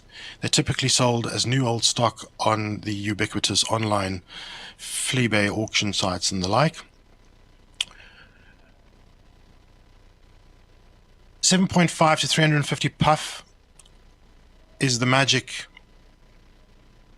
capacitance for those of you starting out on this adventure. For those of you who are building specific antenna systems and you're going to have multiple loops, then I would perhaps look to the 5 to 100 puff KP14 capacitors, which are a little bit more manageable. Whoops, a little bit more manageable in size, and a little bit cheaper on the online auction sites. In terms of relative sizings, I've put a 1 liter Pepsi bottle alongside the KP13 on the left-hand side, which is roughly the size of a rugby ball. The KP14, which I had up first, the one that I do recommend for most of you getting started, which is a little bit smaller than a 1 liter bottle. It's easy enough to manage, it's easy enough to mechanically couple to a loop. And then those of you who want to build portable loops or portable QRO loops, or just ease of mounting, the KP14 25 kV. So, moving on to sizing a loop, I'm going to get into some of the formulas and construction later. My recommendations broadly as a sort of a rule of thumb, ideally size between 1/8 and 1/4 of a wavelength. Bearing in mind, the closer you get to a quarter of a wavelength, you're going to start exhibiting electrical properties in the loop of an electrical antenna. Now, for optimal bandwidth, this is the magic band. A lot of people operate or build loops around 1/10 of the size of a wavelength. The problem we'll see a little bit later is the voltages and the currents will be quite high when operating QRO. So the magic numbers are 1/4 to 1/8 of a wavelength. This allows you to have a lower capacitance required for the variable capacitor and a lower operating current. The other important considerations, and this is really important, is how are you going to have structural integrity for the loop given weather, if it's sitting outside, and is it going to be self-supporting, and so on. So I found 28mm copper to be pretty robust, self-supporting. It's of the appropriate size and dimension to give us the performance that you've seen before. And the other factor is you want a price-performance ratio that you want to balance. The other option is Heliax or equivalent, which 7/8 of an inch, near enough to 28mm, where you can snugly fit toroids if you're doing a toroidal coupling, which we'll get into shortly, easily over 28mm copper or over the Heliax. And the reason I will recommend shortly the toroidal couplings is that if you're experimenting, changing the number of windings that you have on your coupling is much easier than having to cut, solder when you're doing a coupling loop. So, moving on. When building the actual loop itself, you ideally want to go for a circular loop. If you can't get a circular loop, if you're using copper piping and you don't have access to a ring roller, I would then suggest making an octagonal loop or a square loop. They will work just as well. But for maximum efficiency, a circular loop. You want to maximize the area inside the loop. The loops generally are vertically oriented when you're operating within a wavelength of the ground. If you're going to be operating above a wavelength of the ground, then you can have them horizontally oriented. But all the loops for the consideration today will be vertically mounted in mind. The most important thing that I can absolutely recommend is you need to solder, braze, weld your joints. Mechanically connected joints, they are going to introduce resistive losses. The other important consideration is definitely buy the highest nominal voltage and current rating for the variable capacitor that your budget can afford. Because when the bug bites you, you're going to want to push it. Now, in terms of loop coupling options, I've already alluded to and touched on the transformative coupling. This is extremely effective. I've got them on a number of my loops and loops that are built for folks because they're easy to get going. They're easy to just match. And if you are thinking of starting on this journey, definitely start here. The next option is a coupling loop. Sizing the coupling loop is a consideration, and the distance of the coupling loop from the main loop is the next consideration. And we'll get into some of those considerations in a later slide. The other two coupling methods that are quite popular are the asymmetric gamma match and the twisted gamma match. These are very effective as well, a little bit more fiddly for those of you who are getting started. So I would definitely start my way on the left-hand side and move all the way to the right. Now, in terms of the toroids, the FT240 is easily available. Highly recommended. The Type 43 mix is very good for 160 meters through 20 meters. And for those of you operating on 30 through 10 meters or a loop for 30 through 10, use Type 61 mixes. The difference being here is the number of windings you're going to require on that transformative coupling. In terms of a coupling loop, there is a little bit of debate, if you will, on how the size you should use on the internet, as well as amongst amateurs. From my personal operating experiences and building experiences, when building a loop for 12 through 20 meters, I typically use 1/5 of the main loop circumference as the size of the coupling loop. When operating 30-40 meters, it's 1/4. On 60-80, 1/3 of the main loop circumference. Now, there are a number of factors that come into play. Are you doing a multi-turn loop? Or is it a single turn loop? But broadly speaking, when starting out here, this is a good starting point. Always size your coupling loop a little bit larger and cut it back. The next thing in terms of matching the coupling loop to the main loop is you vary the distance of the coupling loop from the main loop by up to about 10 centimeters. Let's call it 4 inches. Please do make sure your coupling loop is insulated from the main loop.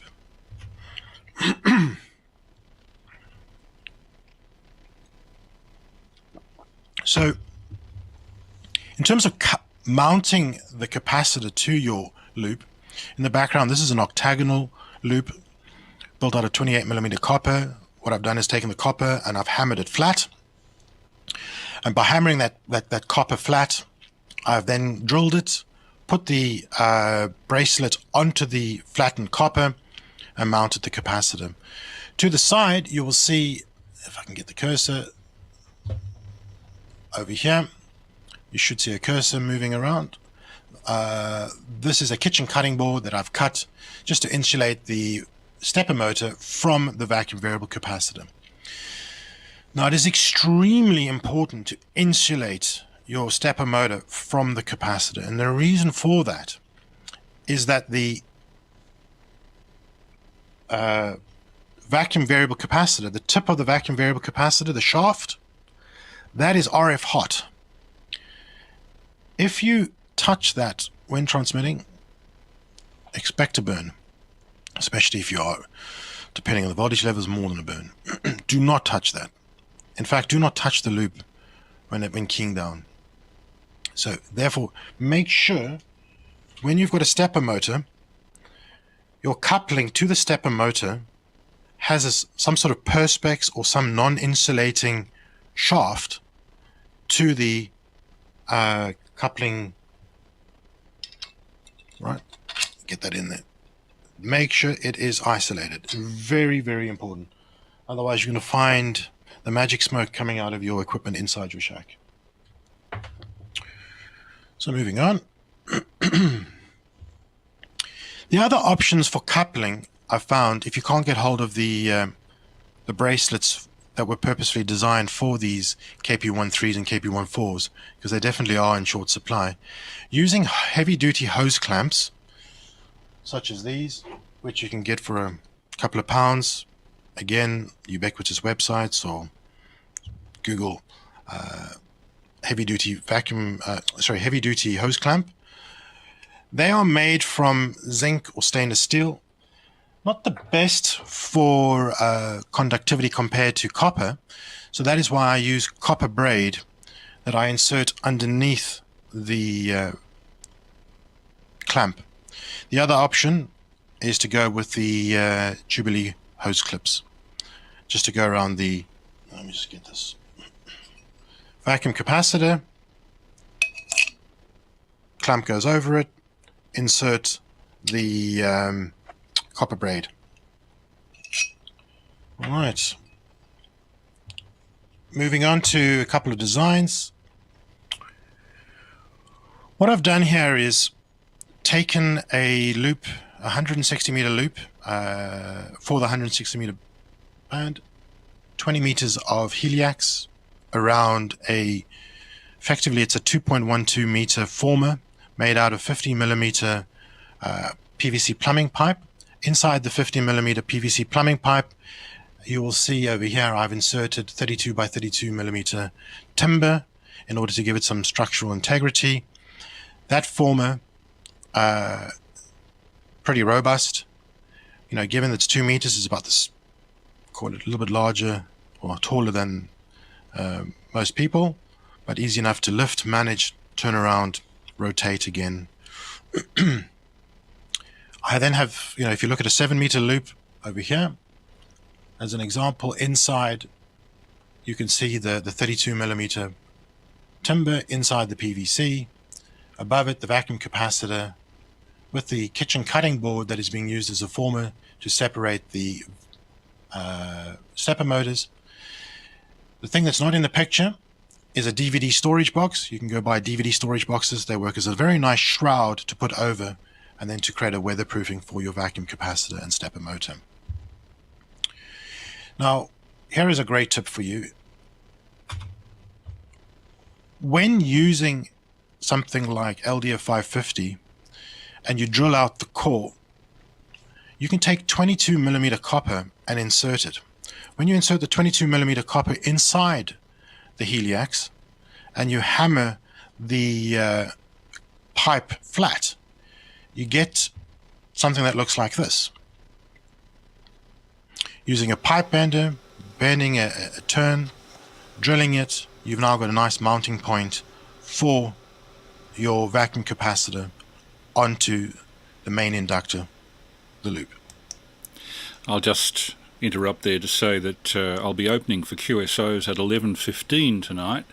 This is running a little over time, and this is VK3AML test transmitting RSGB paper by Rael M0RTP on transmitting loops for HF, in which he does a very good theoretical and practical expose of all of the techniques that you would need to master to get one of these things working on reasonable power levels.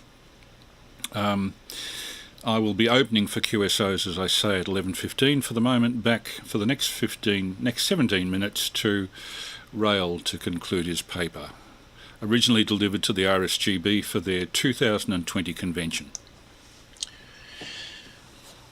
Moving on, in the interest of time, it's really important that you use common mode choking. I don't like inline common common mode chokes, because everything you insert in the line is going to introduce some form of loss. So getting the snap-on or clip-on chokes makes perfect sense. You want as much impedance as you can get. I have them at the antenna end as well as I have them at the shack end. Minimum of 5,000 ohms of impedance. I would recommend the same thing for the stepper motor control cable, because you are going to be picking up RF onto your stepper motor control. Now for some theory. In the interest of time, I'm going to spare you the theory, other than to say the theory is there. There are some very good online loop calculators. The one is an Excel-based calculator by AA5TB. The other is the 66 Specific online calculator, which I'm going to walk you through a couple of examples, just to give you the sizing and the number of the kind of voltage and current you're going to see in a loop. So by way of an example, if you were to navigate to the Pacific Loop calculator, which is on the, oops, where is it? I don't see it. Oh, there we go. The link is there. You plug in parameters like what is the size of the conductor that you're using, the circumference of your loop, the diameter of the material you're using, the frequency you wish to operate on, and the transmitting power. It's optional, but it'll give you an idea. If you put the power in there, it'll tell you what the voltages and current will be. So, as an example, if we look at a loop for 20 meters with a 5 meter circumference, the efficiency of that loop, apologies, it's quite small, will be 92% efficient. It'll be 4 dB below an isotropic antenna. It'll have a bandwidth of 48.9 kilohertz and require a tuning capacitance of 28 puff. The voltage across the capacitor will be 3,300 volts with a circulating current of 8.57 amps. This, by all means, is a well-designed loop for 20 meters. If we put 400 watts through there, the circulating voltage, the voltage across the capacitor will be 6,700 volts RMS with a circulating current of 17 amps. If we were to change this to a 4 meter circumference loop operating on 40 meters, the efficiency drops to 31%, so 5 dB below an isotropic antenna. You'd require 154 puff. You'd have 4.5 kilohertz of bandwidth. The voltage across the cap will be 4,700 volts. The circulating current 33 amps. We move this up to 400 watts into the loop. Suddenly you need 9,500 volts and the circulating current will be 66 amps. This is outside of the operating parameters of these capacitors, and you're likely to do damage to your amplifier. So moving to a 5 meter circumference loop, all we're doing is moving from 4 meter circumference loop to a 5 meter circumference. The voltage across the capacitor is 9,900, well within nominal operating parameters. The resonating circulating current is 50 amps. Again, well within operating parameters. So the size of the loop does matter. It does matter if you want to operate a QRO. And again, you'll notice the magic number, 40 meters, 5 meters, 40 meter band, 5 meter circumference is 1/8. So 1/8 is the absolute minimum you want to go to. If you go in your own time, go have size up a 10 meter loop, you'll find that the values come down dramatically. So how does one test the performance of the loop immediately after you've constructed it? Well, the easiest ways that I've found to do that is just to use FD8 and digital modes, and then using PSK Reporter to give me a feedback on who's received my signal and plotted it on PSK Reporter, using Whisper, using CW Reverse Beacon Network, using WebSDRs, all ways for you to determine whether your loop is functioning to your satisfaction. Spending a moment on whisper, I found whisper to be very, very effective, especially when you're going to do some semi-unattended operation when you're at home and you're doing other things, or when you're sleeping.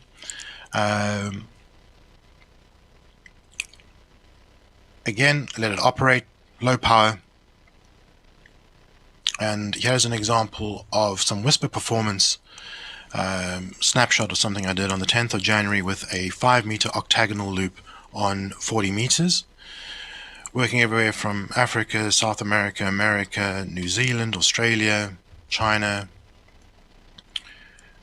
And then on the 15th of January, using a 10-meter octagonal loop made from 28mm copper, getting the Antarctic.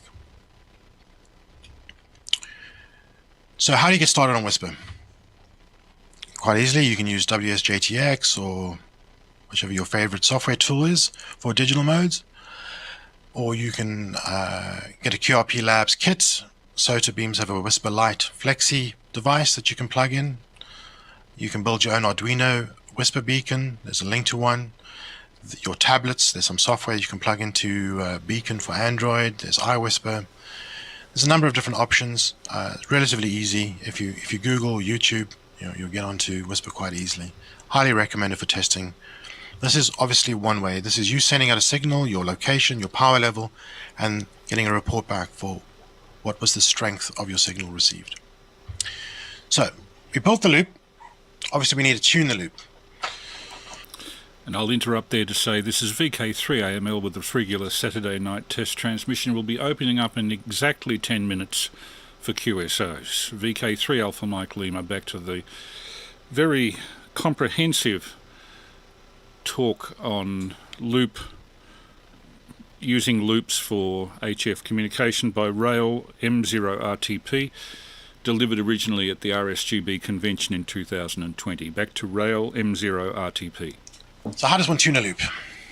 Tuning a loop really comes down to, using your ear, tuning for noise, using a pan adapter, and you can literally watch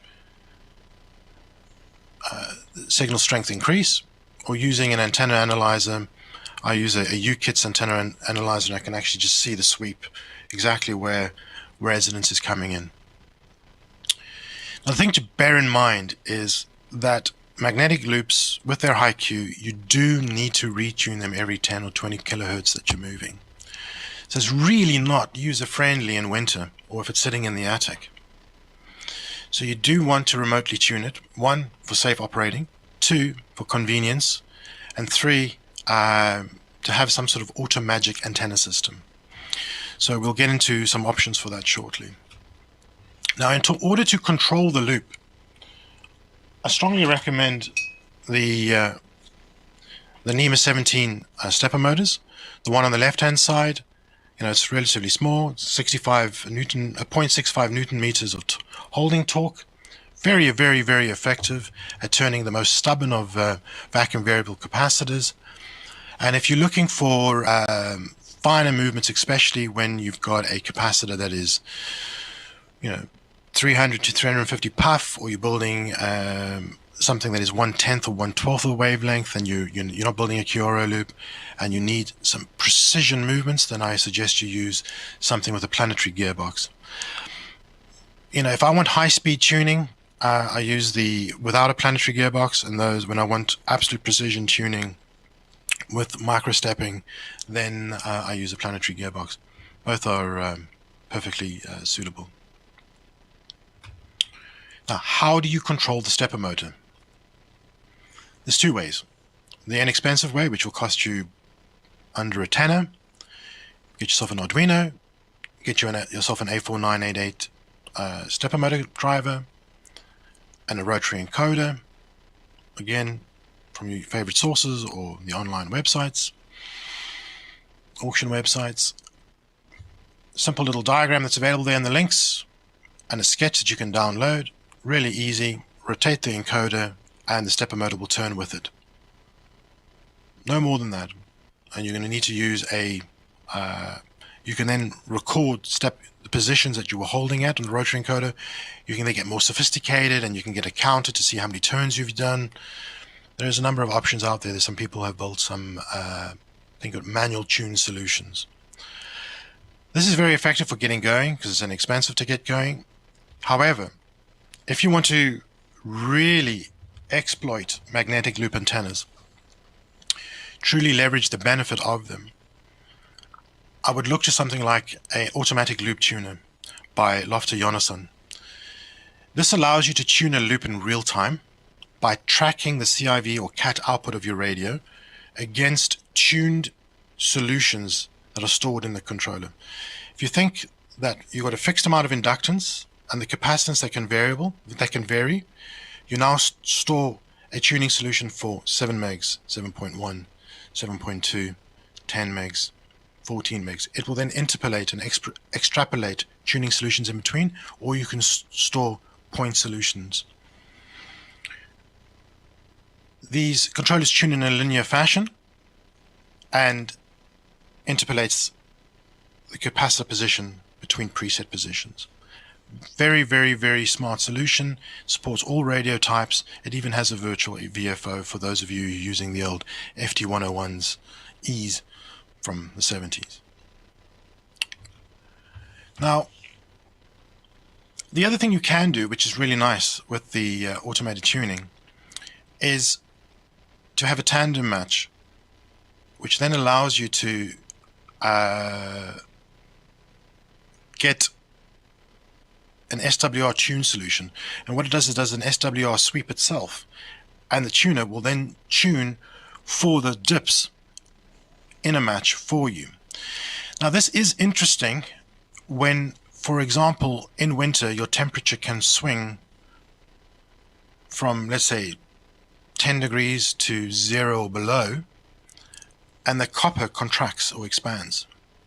So the inductance will vary, therefore the capacitance offset will vary as well. And this just allows you to calibrate your loop very, very, very effectively, as well as giving you a power meter in your loop controller. For those of you who find loops are interesting and you want to use it for receive purposes, that's one thing. But if you want to then build your own power meter, Lofter has also got a very nice power meter solution on the website linked below. Now, as I mentioned to you, I have a tuning solution for 10 through 160 meters. I have 3 loops in the garden, which allows me to use the loop controller to switch between the 3 loops depending on the band that I'm on. The software in the loop tuner, knowing which frequency I'm on, will know which band I'm on, and about which band I'm on, which loop is assigned to that band. So the loop controller has 2 modes of operating.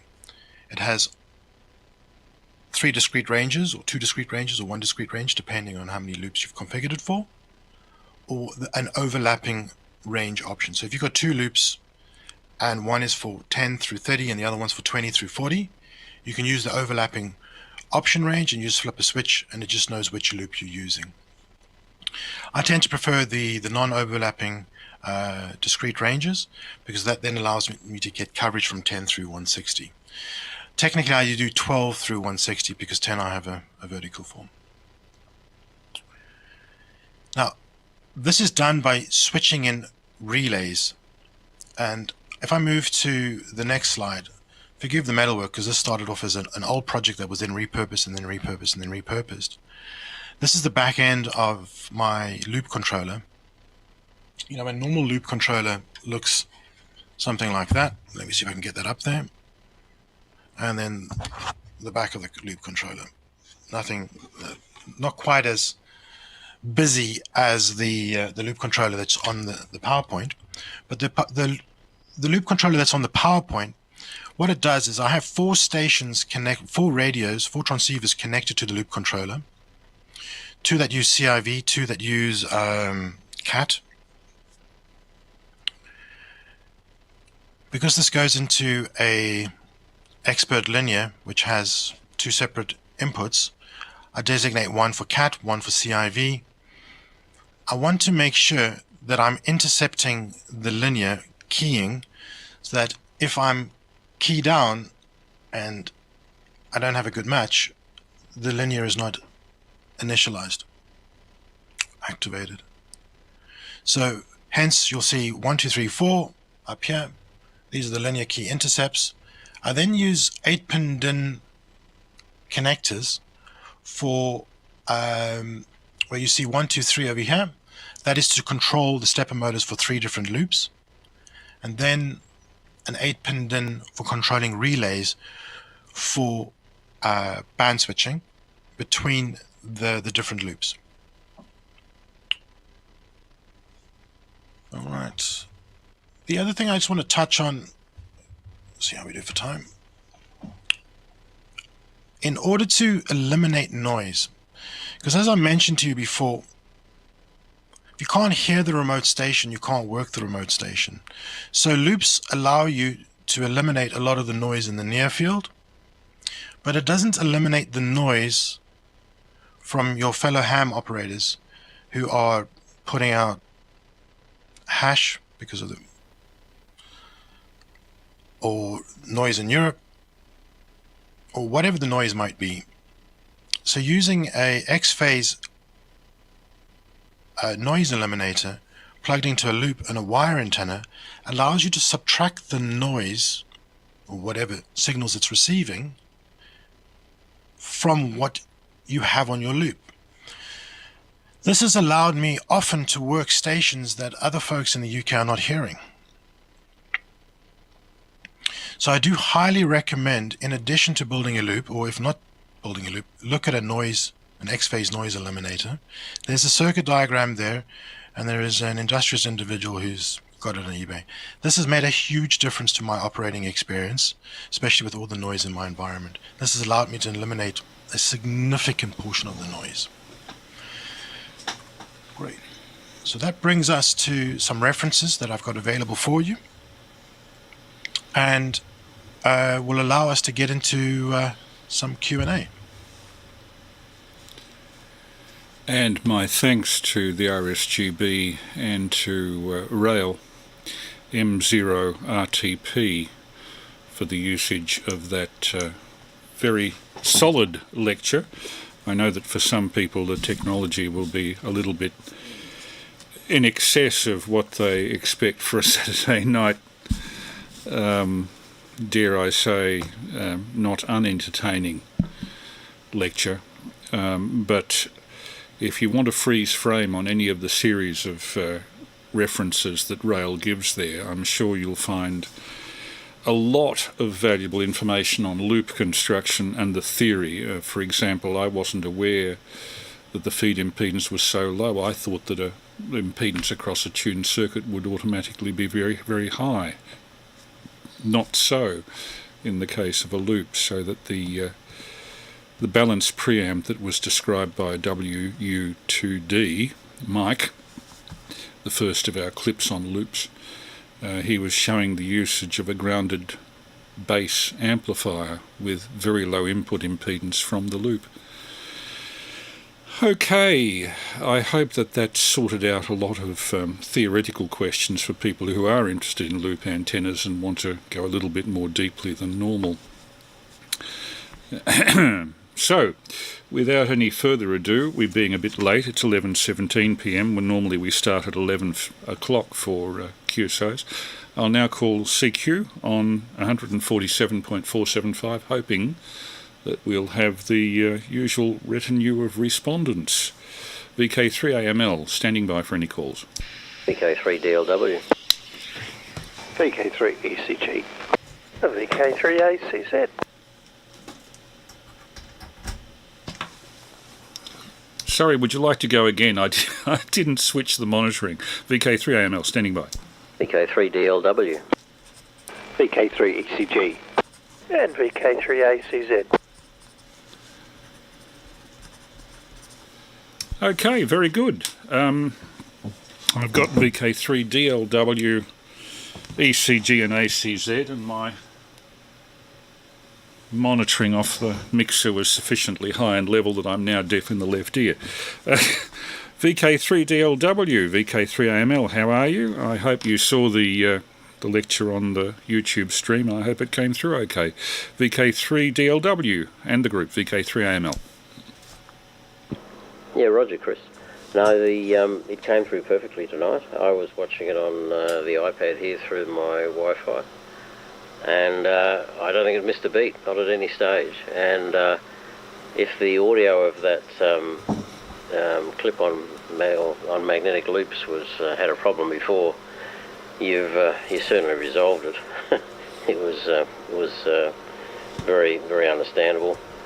Not sure. I mean, the good thing about that was it had a lot of practical and theory. He didn't go through the theory, but I could see that you could go back and freeze frame that and get a lot of good information from it, I should think.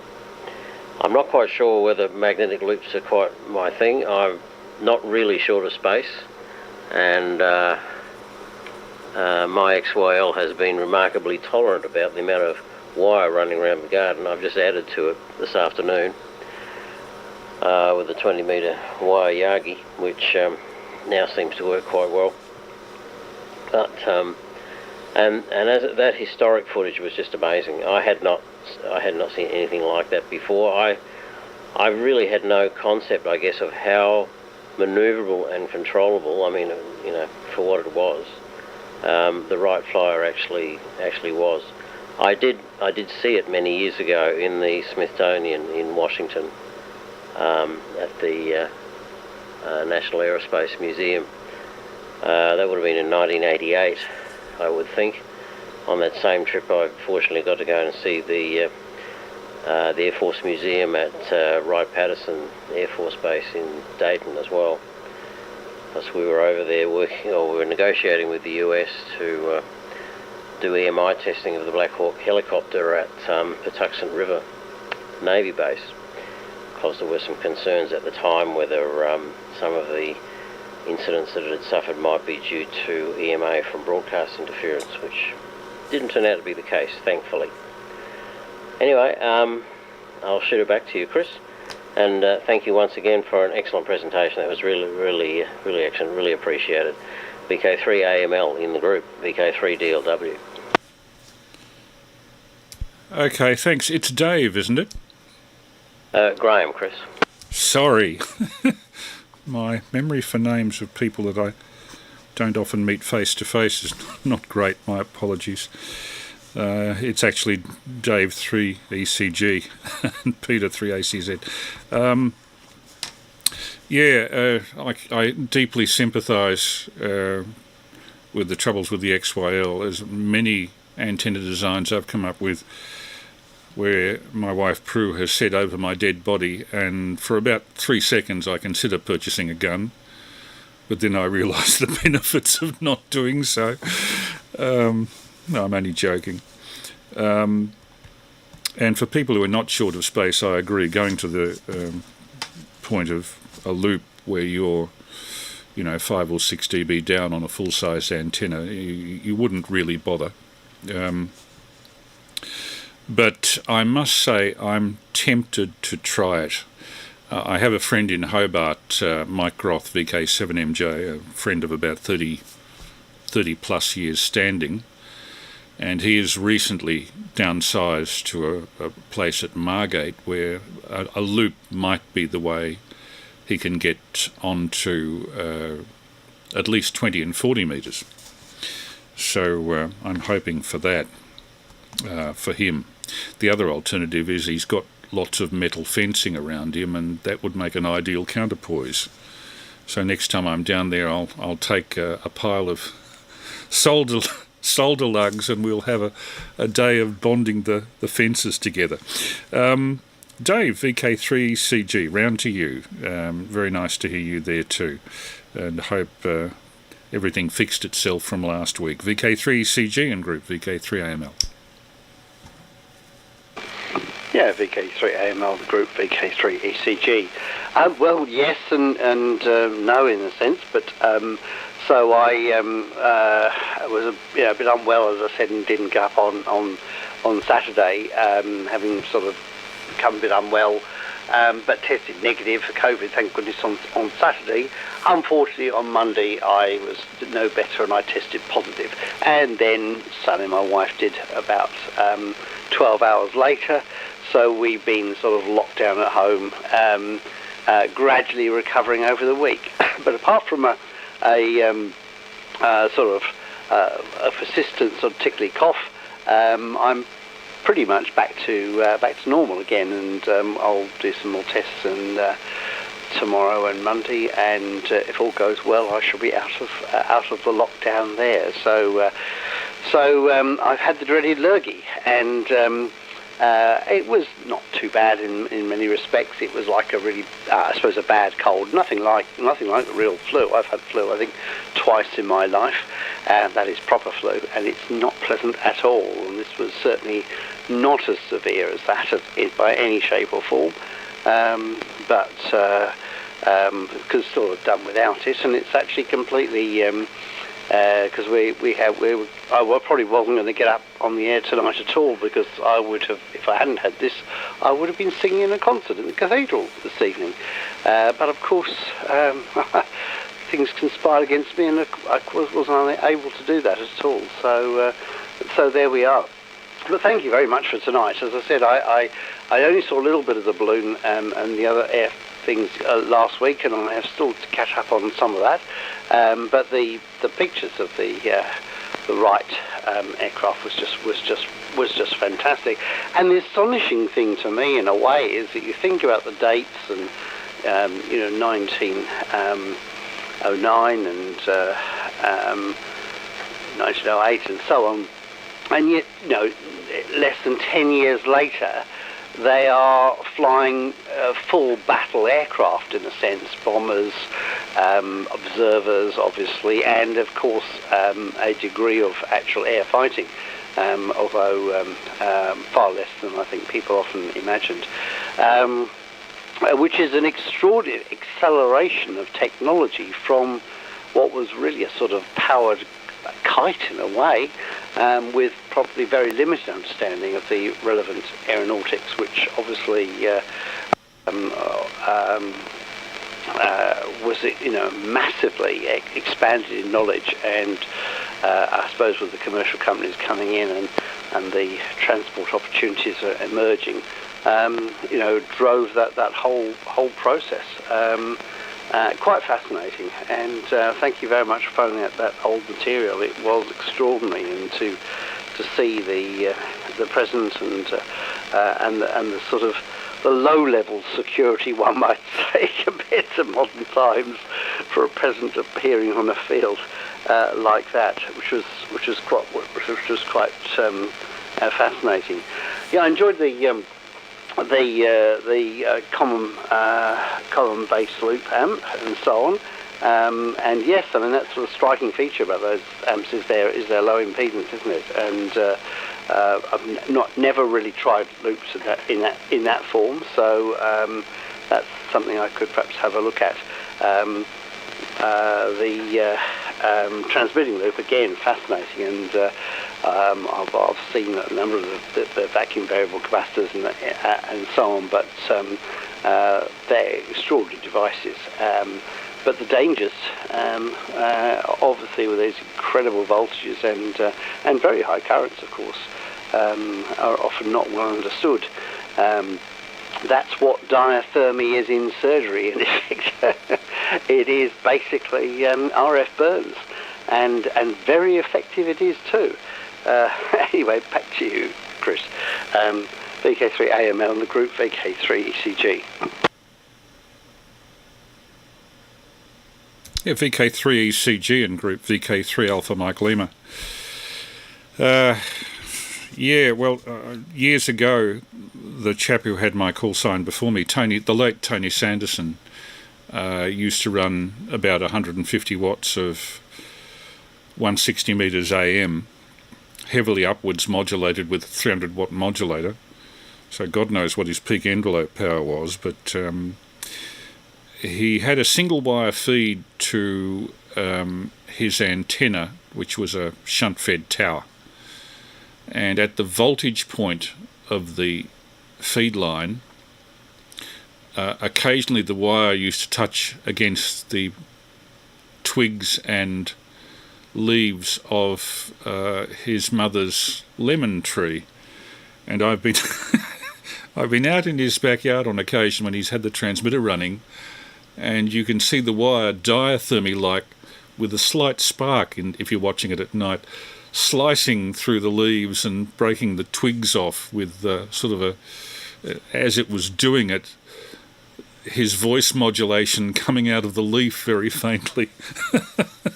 So yeah, it can be very dangerous, and RF step-up transformers, which effectively those sort of tuned circuits are, you can get all sorts of lethal burns off things like that, if not lethal shock. But I found that the whole concept of the loop, I mean, you can understand it in terms of a tuned circuit, having to tap into it in a certain way and having to tune it by varying the distance of the coupling loop from the outer loop. All of those things are, I find it very difficult to find in one place in the printed literature. So I felt that by putting those 3 clips, Mike W2D from New Hampshire talking about the balanced preamps, Laurence KL7L from Alaska talking about the usage for LF, and Rael finally talking about the problems of transmitting, particularly high power on a loop on HF, all sat very well together as complementary material. The surprise for me this week was not so much the 1909 film, which I put together from 3 variants. There was a very poor quality copy which had intertitles which told me, first of all, what sequence to put the sequences in, number 2, what the significance of each sequence was, so I could redraft the titles and put them back in better quality, and then use the negative, which generally was better transfer quality, better surviving quality, and another variant print which had a couple of extra shots that had been either decayed out of or never included in the neg that survived. So reassembling it, pulling the scan rate of the frames back from sound speed down to, in some cases, 12 frames a second, so that the movements meant something. I mean, if you take a film of the Wright Flyer at 12 frames a second and play it at 25, suddenly instead of going at 30 miles an hour, the thing's going close to 100 miles an hour, and it looks absolutely ridiculous, not to mention the movements of the people down on the ground. So what I always find interesting with these old silent films, particularly if they've been transferred roughly just to get them onto the internet without any speed correction or contrast correction, is how they start to look as you fiddle with them in something as simple as Sony Vegas video editor, which is what I was using there. It's a rewarding experience to reassemble something like that. And it was also rewarding in going through obscure archives to find that little 10-minute film on early 1920s broadcasting in Sweden, of all places. Now I've got to look at Asian archives. I wonder what they have in Japan, because there was quite a bit of broadcasting there. Not to mention New Zealand, Philippines, odd countries in Europe, Germany, France. They must all have their own archives with their own clips of early broadcasting. So we've been very used to the contents of our own National Film and Sound Archive being recirculated on television, but I think some of these smaller archives, internet availability of clips across the world instantly, suddenly gives us access to all sorts of historical stuff that nobody has ever seen before. It's a wonderful time in which to be living, if the truth be known. So, Peter, how's your week been? VK3ACZ, and any new countries for your FT8? I noticed that Rael M0RTP talked about FT8 to some extent. VK3ACZ and group, how's your week been? VK3AML. VK3AML in the group, VK3ACZ. Oh, goodness me, I've just been slandered. FT8, never heard of it, and that's the truth. Now, good evening, Chris. Good evening, Dave and Graham. And Graham, I wonder if you can help me repair my radio that you broke tonight. My S meter doesn't work anymore. You blew it. I can't remember who it was you're speaking to now. Somebody on 20 metres. It might have been Portugal, but yeah, you bent my S meter right off the scale. Fantastic signal from you. Not that we're that far apart. But anyway.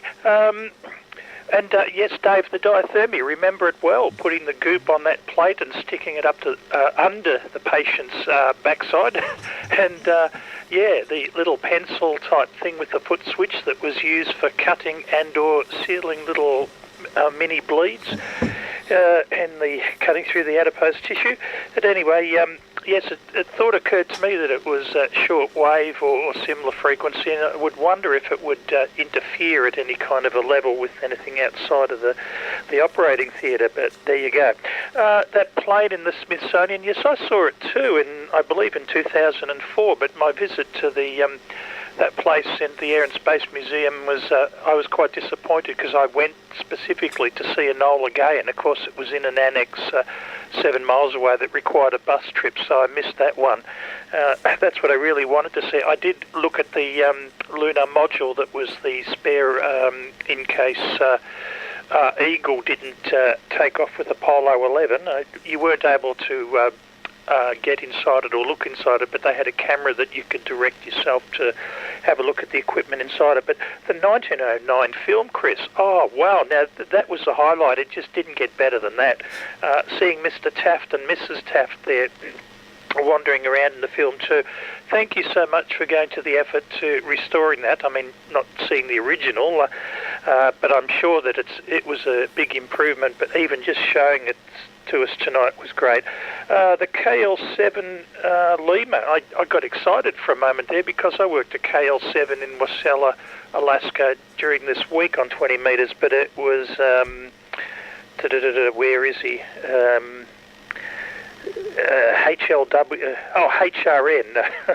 So yeah, it wasn't him. And last comment, back to Dave again.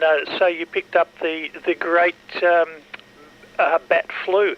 I'm starting to feel on the outer. Everybody around me seems to be experiencing it, and not myself. Not that I'm in a hurry, but yeah, I QSL on the comments about influenza. It annoys me when some people have a small head cold and they say they've come down with the flu.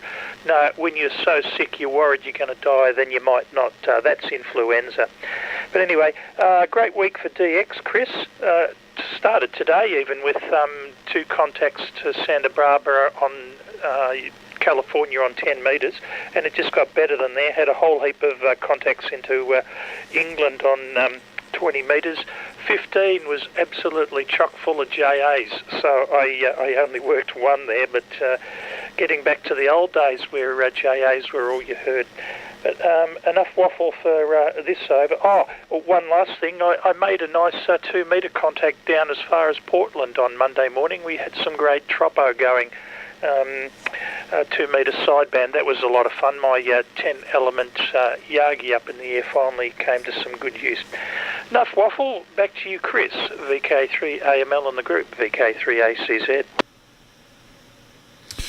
VK3ACZ and group VK3AML. Yeah, I would like to repeat our afternoon up Belgrave Heights and take VHF gear there. I'd be interested to see how it gets across to Terry, VK3FTJS, and particularly if I take a tablet with me, I can transmit pictures, as I did from Columbia Park, but with a great deal more range from that height. I think it's about 300 or 400 metres. 300 metres just sticks in my brain, 250, 300 for the particular spot we're at. Nowadays, whenever I'm out looking east from here, I always look for that particular hill. So back round to Graham. The big signal that you've got, and the way you say that you're not pressed for space, Graham, I guess that means that you're running some fairly elaborate gear. Are you running as elaborate gear on VHF, UHF? I'm just curious. VK3DLW and group VK3AML. Yeah, VK3AML, VK3DLW. No, things are pretty modest on the VHF front, Chris. Although I do plan to change that. I've got one of Brian NBS Antenna's towers here, and I've made up, getting towards getting it made up. It's a race between the weather and the point where the soil gets too saturated that I wouldn't dare dig a hole or drill a hole 2 meters deep, which I have to for that particular tower. And I've got a bit sidetracked, I must admit. I've been building a 20 meter wire Yagi. I've got it's a triangular thing with a straight reflector and a V-shaped driven element. And I took one up to Grant, and I have a 40 meter version of it here. And I've just built a 20 meter version of it, which I've pointed straight at the long path to Europe. And that's what I was using.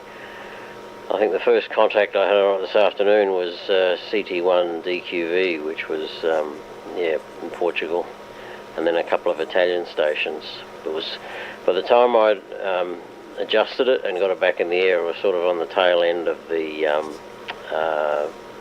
of the period when long path was really working this afternoon. But no, all I have on VHF is I think it's a Diamond X300, which is on the side of the house. But once I put this tower up, I want to put a decent 6 meter Yagi up, and I'm also contemplating whether I might do some satellite work. I've got a little satellite tracking box from CSN Technologies here, which really works well, and I have actually used it to schedule things. I can actually have heard some satellite beacons, which is a pretty baby step, but I'm hoping to do some satellite work possibly, and all the interesting stuff about timing, because you only get about 10 minutes after all, so for a track, and so that could be quite interesting. Interesting approach to tree trimming. I've used the more brutal approach when I've got usually dead tree branches in the way of where I want to put an antenna. It tends to be a rope tied to the tow bar of a vehicle in the driveway with a nice long rope so that the branch doesn't end up in the back of the car. But I use that as a tractor to pull down the branches I don't want. But for this antenna, it wasn't too bad. The biggest challenge with this antenna is I wanted to put it above all the 80 meter dipole and put it above I had to cross over the 40 meter Yagi. So there was lots of use of the antenna launcher to fire things over that, and but in the end I'm really happy, and the surveying of the trees that I did to get it pointing the right way turned out really well. So it's pointing the right direction. It resonated a bit low in frequency to start with, and so I pruned it this afternoon.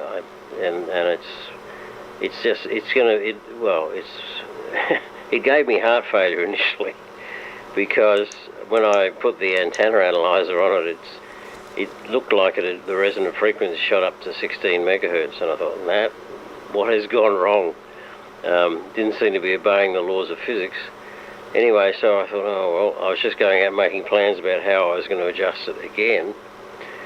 And meanwhile, the antenna analyzer was plugging away at it, and I came back in, and the SWR dropped down to 1.3 to 1 across the whole, or better, across the whole band. So I think it just, because it was lying on the ground when I was adjusting it, and it just got damp or something, I don't know. But when it dried out, it did pretty much what I had planned from the amount I trimmed off. So thankfully the physics and the maths actually worked. I was beginning to lose faith there for a while. And Peter, I apologise. where were you? Because you were 30 over 9 here. You were pounding in here as well. I was rather glad I've got the digital display S meter, because you were really powering in here, that's for sure. And I'm assuming you weren't in Baronia. You're talking about packing up, so I'm just curious where you actually were. So let's know when you keep. And the other interesting museum, Chris, that we went through was the Nhk Museum in Tokyo. Now, I don't know how far its history goes back. They make a big thing of the fact that they broadcast the Emperor's speech that brought about the end of World War II, but I'm sure they've got a lot of history that goes back further than that. But that was quite fascinating as well. Anyway, back to Chris, VK3AML in the group, VK3DLW. Yeah, thanks, Graham. I really appreciate what you had to say there. I haven't investigated NHK, I must do so. Not at all familiar with what the Japanese archives or museums have, although I've worked in that area in my working life. I'd be very curious to hear about your wire Yagi. I mean, as in, is it steerable, or are you talking about something stretched between supporting mast that's pointed permanently towards Europe? Or it's often struck me that for 20 metres a wire Yagi probably would be less of a visual impact than some of the TH3 juniors that I've seen, which really are, although their beauty is in the eye of the beholder, and the beholder, if he's a ham, thinks that they're beautiful, but if you show the average neighbour a TH3 junior, the first thing he does is to ring the local council to complain.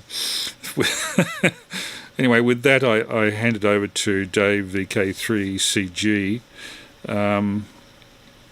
Thanks for the comments also on the film. Yeah, when I saw the bits of the film in two places in the USA archives and in one private upload, all variant, I thought this will be an interesting project to get back together, and then to see if people react to it once it's up on YouTube with suitable search properties, which I've put into the search words on the clip that this will eventually represent, to see what sort of feedback I get on it.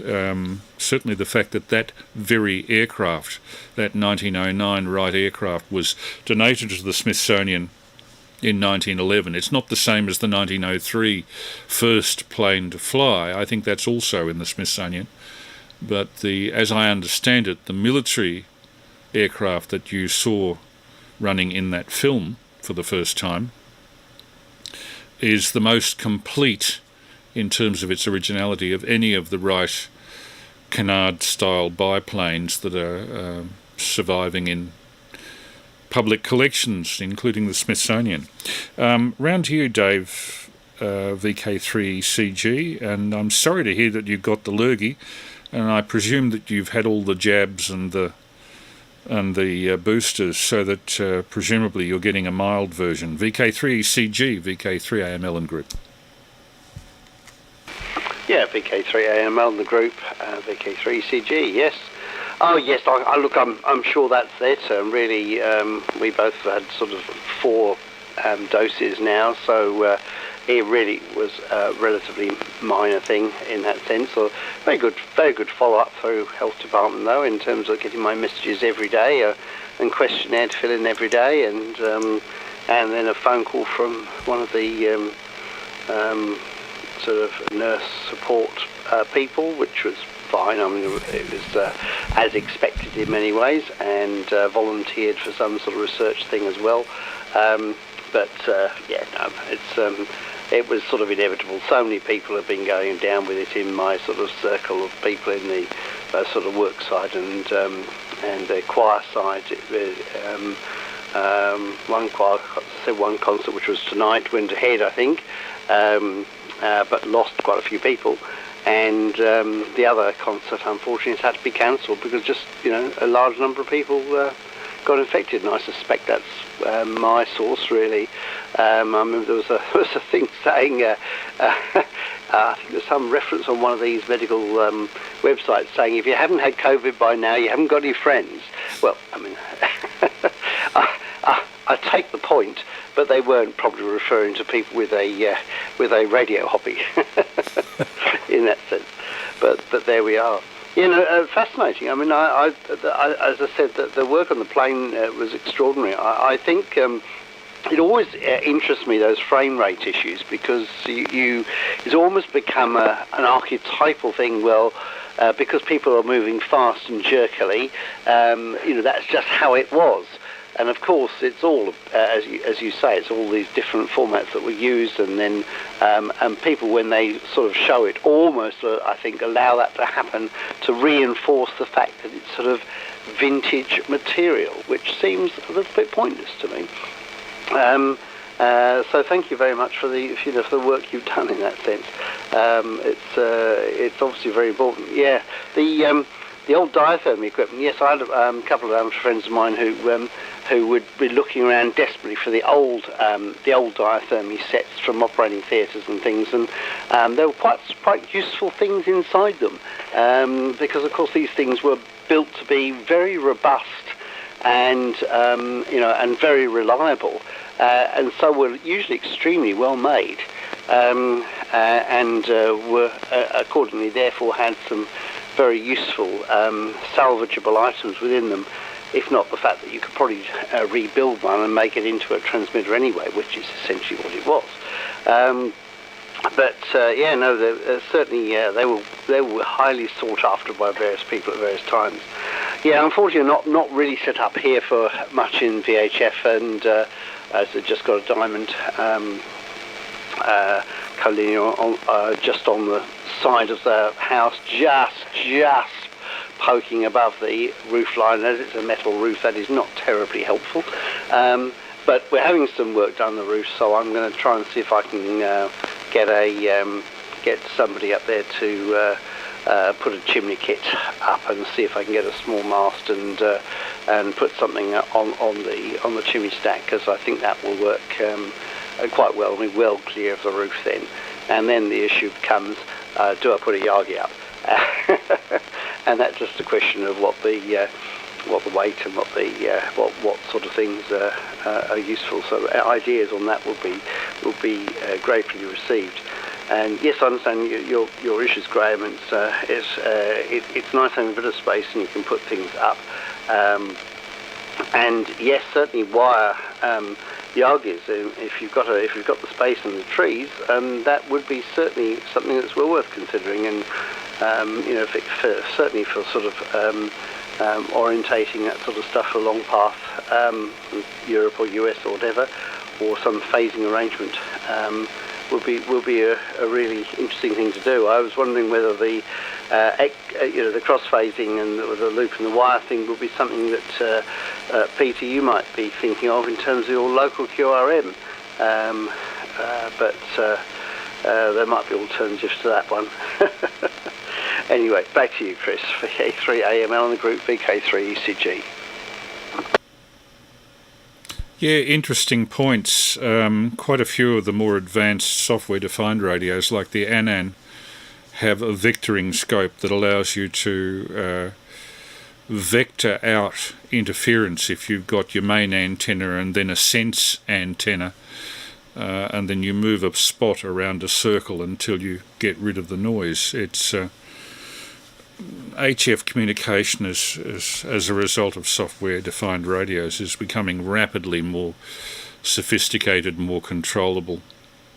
And as I say, I'm hoping. I've been held up by Prue's back surgery as to getting the software-defined going, but I'm hoping that I will. Incidentally, Peter, I have to bring down the antenna that I'm speaking through to apply a new feed line to it, and I might need some help with that, so if you're at all available through the week, I'll not just necessarily this week, but sometime in the next month or so. I'd appreciate a hand with it, even if it's just holding the bottom of the ladder to make sure it doesn't fall sideways while I go up it. VK3ACZ and group, I'll disappear off the camera for a moment because nature calls, but I'll be able to hear you from the Whittler. VK3ACZ and group, VK3AML. Yeah, VK3AML in the group, VK3ACZ. Well, Dave, quick comment about the QRM problem at my place. That'd be best fixed with a Molotov cocktail. Hi, but I won't go into that.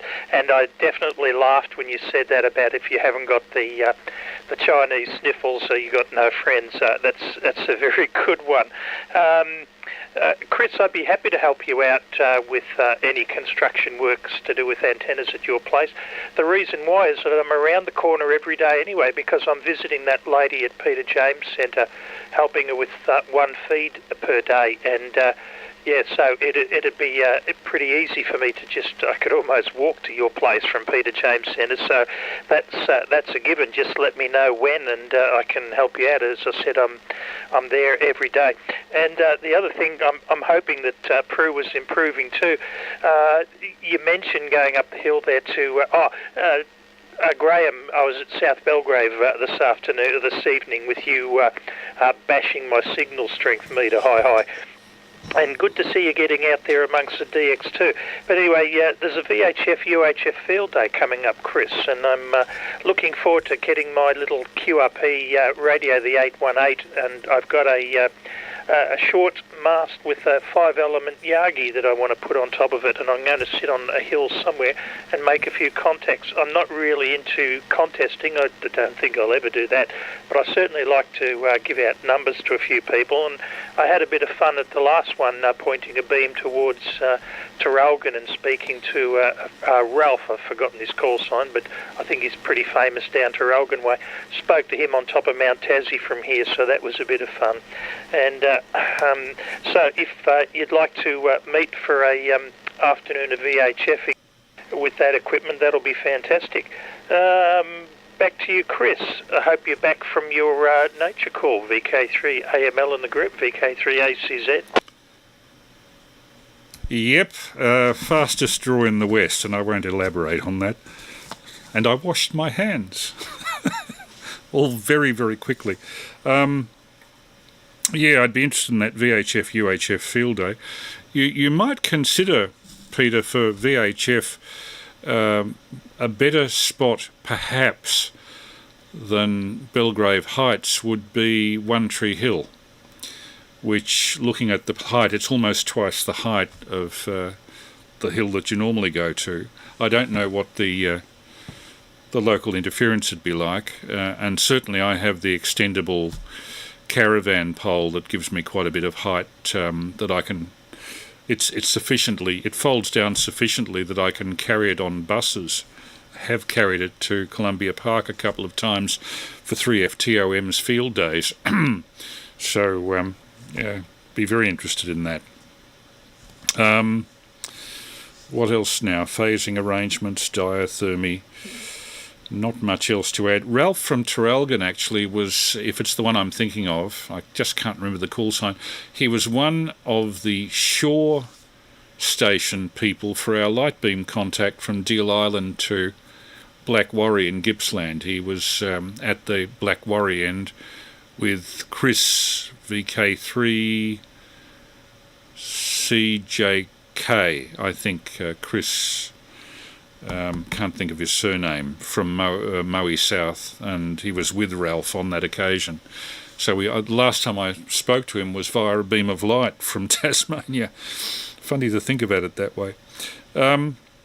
So back to VK3DLW, and I'd be very interested to hear details of this wire Yagi. Is it stretched between masts, or hanging on trees, or pointed in one direction, or steerable?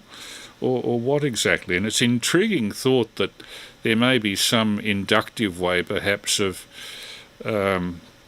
steering a wire beam by phase changes. VK3DLW, VK3 Alpha Mike Lima and Group. VK3 Alpha Mike Lima, VK3 DLW. Yeah, Roger, Chris.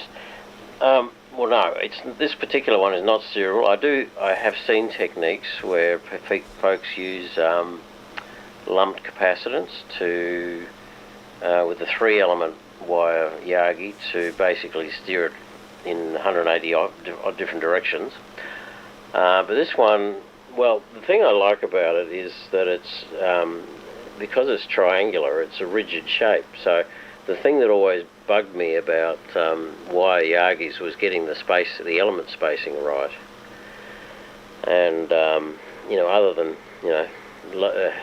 putting a lot of other hardware like spacing dowels and that sort of stuff into the air, that seemed a bit of a pain to work out just that you've got the right spacing between your elements. But because this thing is triangular,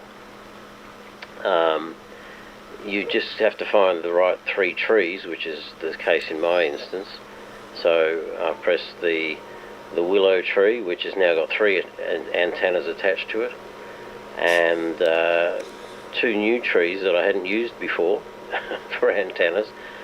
I've pressed them into service, and the good thing about it being triangular is that it automatically pulls into the right shape if you just yank hard enough.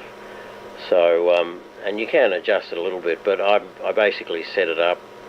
I set up the bearing of the reflector element to be 90 degrees to the direction I wanted to fire, and then after that, as long as you pull that to hard, tight, and then when you pull the third side up, it's automatically rigid, the right shape, the right spacing.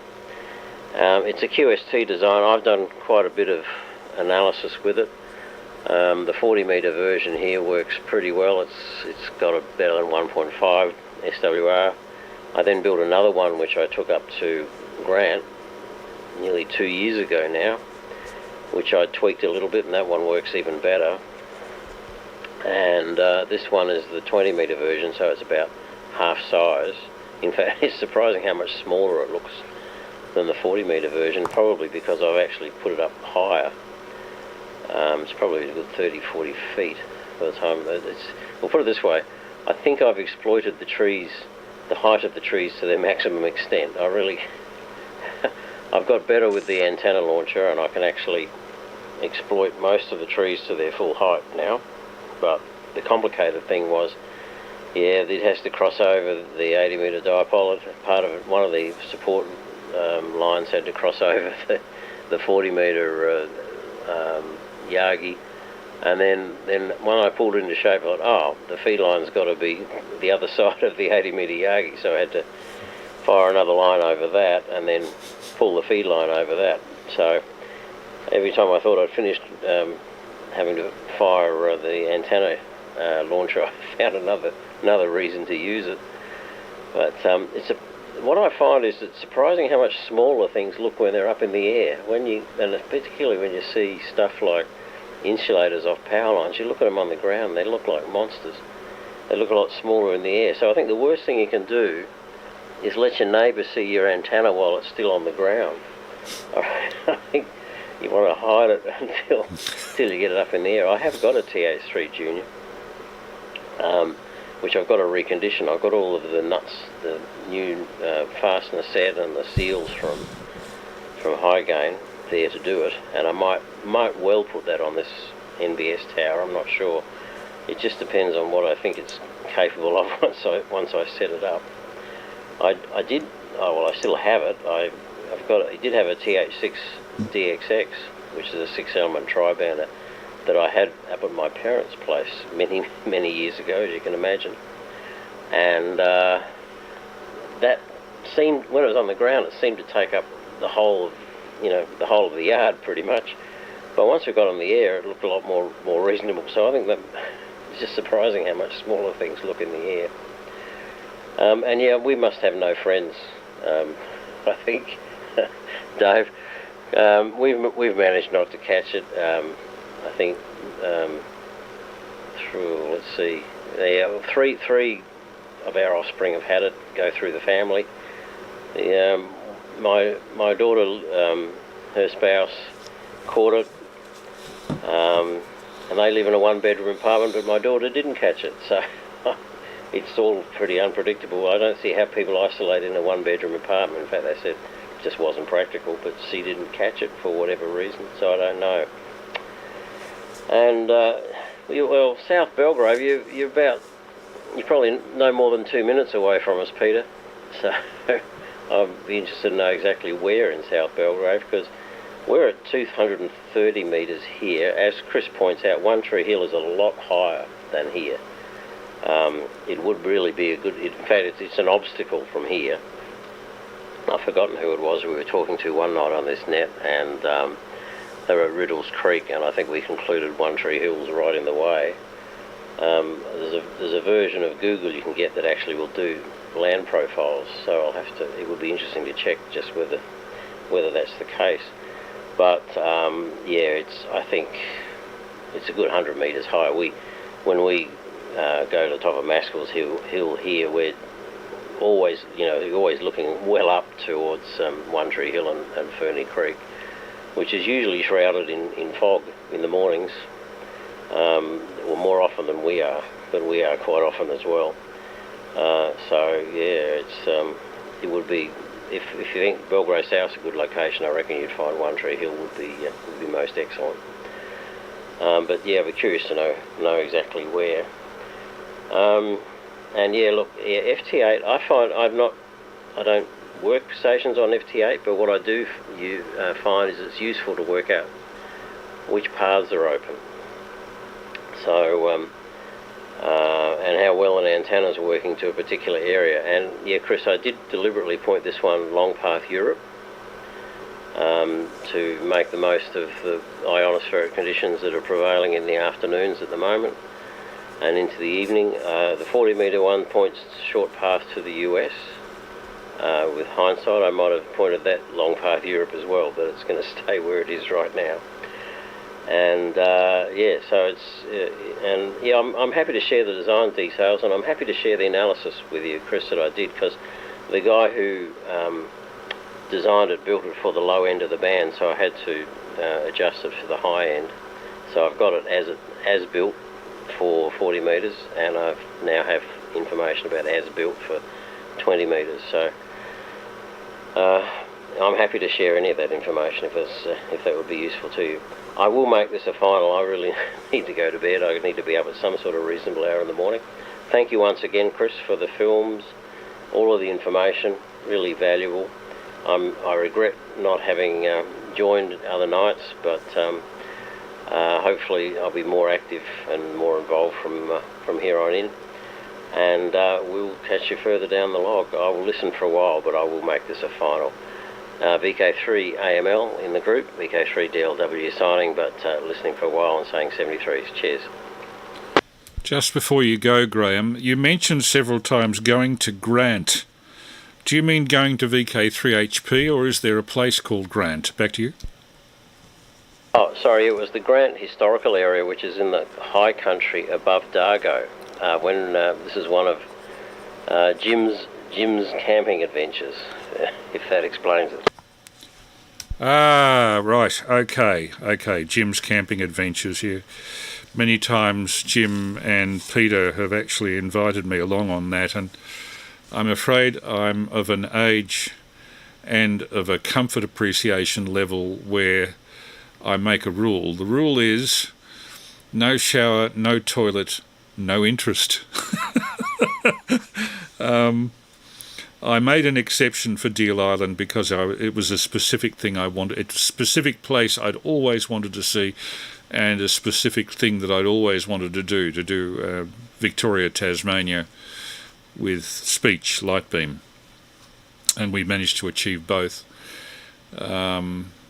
But that was an extraordinary example of exception. I like to have a morning shower and a morning poo, and without those I feel like a bag of excrement. VK3CG and group VK3AML, and we might start wrapping up soon too. VK3CG, back to you, Dave. VK3AML, I'm sorry to hear about your COVID. Yeah, VK3ECG. Yes, I think I'm not going to hold too long either. Actually, as I'm still rather tired all the time. Yeah, as I said with the COVID thing, it's really one of those things. Why some people get it. My daughter was here for a short while when I was started ill, and then decided she was staying in her apartment and not coming back. and she's been fine, and a lot of other people who I was with at the same groups at the same times are fine as well. So I think it's just one of those things, you either get the sufficient dose or you don't. It's as simple as that. I certainly do like the idea of the wire Yagis though, and having a few trees here, it's something I could probably do. I might have a look at that and see what's possible. But at least get perhaps the 20-metre one up. As I said, I've really only got a sort of off-centre fed dipole here really for sort of multi-banding, and it does okay, and certainly with the conditions that in the last few months, it's done remarkably well. But as I said, I still like taking the just running 5 or 10 watts portable, and as Peter has shown. That you can get a remarkable way on the long path with that, and some very good signal reports really with what is extraordinarily low power, and particularly when you work these people running kilowatts and endless beams, and they're giving you a sort of 5 and 5, 5 and 6, and you're running 5 watts to a dipole. Not that high actually. As a portable station, it's certainly a great deal of fun doing that sort of thing. But yes, the HF would be fun to do. I could certainly do that. And somewhere I did have a 4-element Yagi, but I think it disintegrated when I'm on one of my house moves and didn't survive the journey. It wasn't a particularly fancy one anyway. I think it was just simple aluminium, and I think it had been corroded for quite a long time really. But anyway, these are some interesting thoughts for the future. But I'm sure you're right that One Tree Hill certainly, the picnic ground up there looks like a good location in terms of height, and I think that would be a good place to start. And the great thing about portable stations, of course, is that you can use the Armstrong method of rotating the mast, so makes life a lot easier in terms of setup and putting down and so on. But look, I won't hold it. Thank you very much. It's for a fascinating video tonight, Chris, and chance to talk to you, Graham, and of course Peter again. And look forward to the next session. All the best from VK3ACG.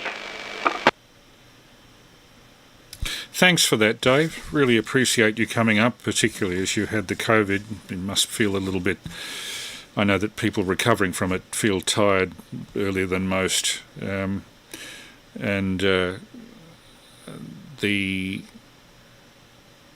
daughter and grandson of the person who used to have my call, Tony Sanderson's daughter Rosie, who's a GP, and her son are now down with it, and her son, who's 6-7 years old, something like that, was running a temperature of 42 at one point, so it was a real worry. But if you have 2 children, as she does, and they go out to, one's going to primary school, the other one's going to kindy, they tend to mix a lot in playground activities, and of course they bring it home. So for people with young families, that's a real problem. Or teachers, people in the teaching profession. Yeah, Peter, I really think it's worth a try, maybe even before the field day, of just the 2 of us perhaps going up to One Tree Hill and scouting it out and seeing what the QRM problems might be up there. I'm told by people who've gone up there that it works quite well. It's a lot less lousy with QRM from radio sources than Mount Dandenong itself. So maybe worth a try. Anyway, round to you for what probably will be a final. I might close about a quarter of an hour earlier tonight. But thanks for the compliments on the Wright Brothers film. It's very gratifying to see that the work that you put in actually shows. Requires a lot more sophisticated editing to get it completely right, because those flickers, the uneven density of the negative, which I suspect that and the variable frame rate was all caused by the inexperience of whoever it was that was shooting it, presumably as the initial film, the first film shot by the Army Signals Corps, and it just that the way it was shot tends to suggest to me that they had an instruction manual in one hand as they were cranking the camera and changing the apertures in the other. It's even by the standards of its time, it's fairly primitive, and we're just lucky that all of the footage seemed to survive. So with that, around to you, Peter, with congratulations on the JAs on 15 metres and various other contacts you've had, Portland on sideband. Noted all of that.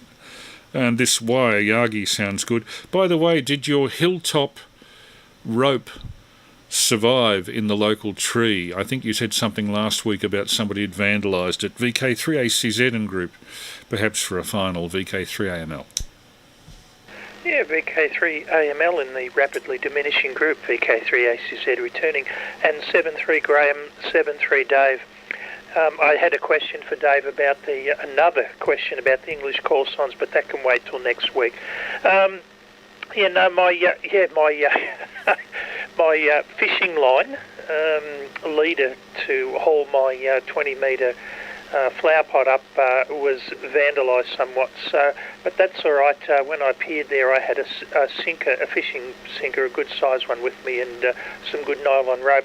Last week I got the exact spot I wanted on the second throw. I'm glad you weren't there to see me today, because it took about 20 throws to get the spot I wanted, and at one stage I thought I'd actually got the sinker caught up in one of the dead branches, but anyway, it all worked out in the end. And thanks for all the reminders about the sniffles that everybody seems to be getting. A good reminder to get my fourth jab, I think. That's about you. Chris, one of the reasons why I'm so enamoured or in raptures with the old films that you produce for us, it's a living snapshot of seeing people that have gone from us a long, long time ago. Funny thing, this week on Tuesday, I had the privilege of sharing a 100th birthday celebration with the fellow who comes along to our community meal at the local church on Thursdays. And when I was taking him there, he brought along his folder, which had the letter from the Queen and a photo. She was a 60-year-old in the photo that she sent. Probably the funniest thing of the whole lot was Scott Morrison had his certificate and his signed letter, signed as PM, dated the 24th, wrong. Governor General and his wife both had separate letters, and who else? James Molino and Dan Andrews also provided letters for this fellow. But it was such a thrill listening to him this week wax lyrical about trips on cable cars and all the rest of it. And he certainly knew his stuff. He knew what he was talking about. He's got a mind like a steel trap. But one of the things that was given to him was a book, a pictorial book on Melbourne's history, and I can't think of the name of the author. I must track it down, but it had some beautiful pictures of Melbourne street scenery, including the cable cars, of course. But there were the old, 1860s photos where you could see people look like ghosts, which reminded me when I took 2-minute exposures of night scenes on transparency film, I could actually walk into the shot and use the flash gun to highlight shadows, and so long as I didn't stand still for too long, I wouldn't come out as a ghost. But anyway, I was just reminded how precious it was looking at the people who were staring into the camera in those photos. And so that's why perhaps I get so excited when I see Mr. and Mrs. Taft and all the rest of the stuff that you see there, people that have not been with us for a long time. A lot to recommend about your your efforts in procuring these films for our enjoyment, and can't thank you enough for that. Anyway, just a couple more things to go, Chris. Notice there was a bit of geomagnetic activity today, which made the bands sort of interesting.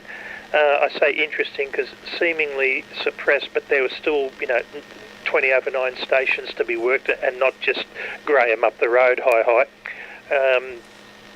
I note too, the 6 metre 3 RMH repeater up at Kinglake has, it used to be about a strength 5 at my place. It must have had some improvement done because it's running a strong strength 9 now, and that one's really working well. I note with some amusement though that RML 2 metres is still off the air.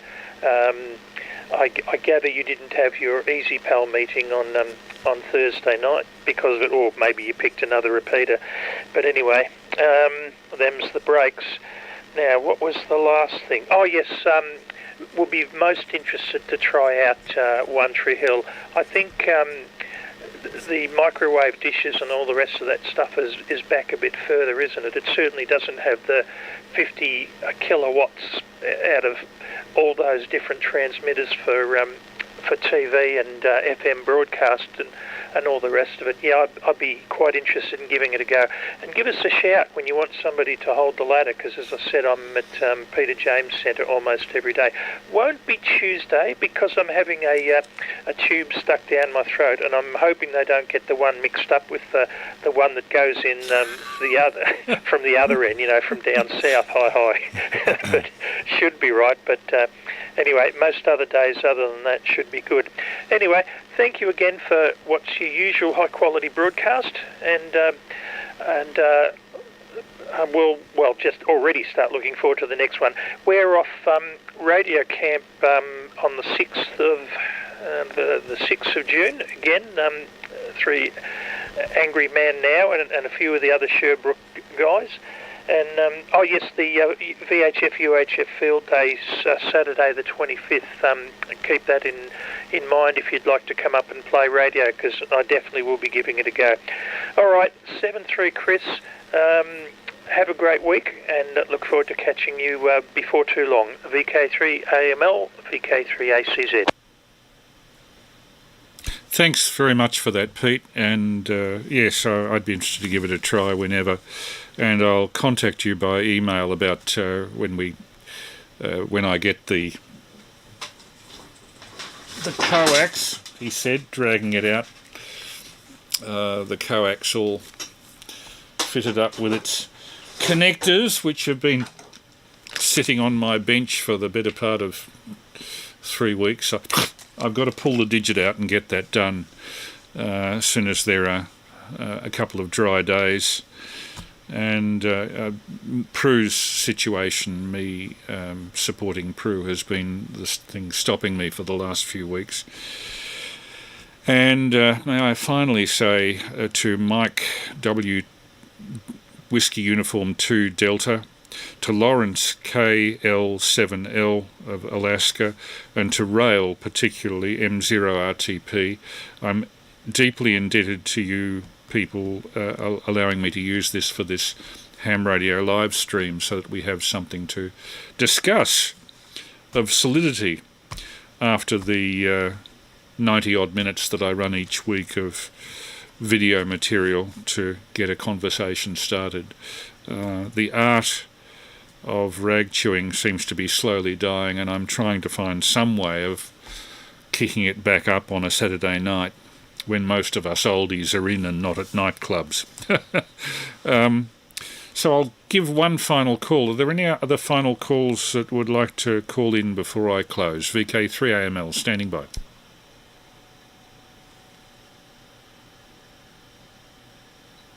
Nope, I've done me dash for the week. So with that, thanks all for being there, and we'll catch you hopefully next week. VK3AML clear on 147.475. And to the people on the stream, thanks very much for your compliment, John Young.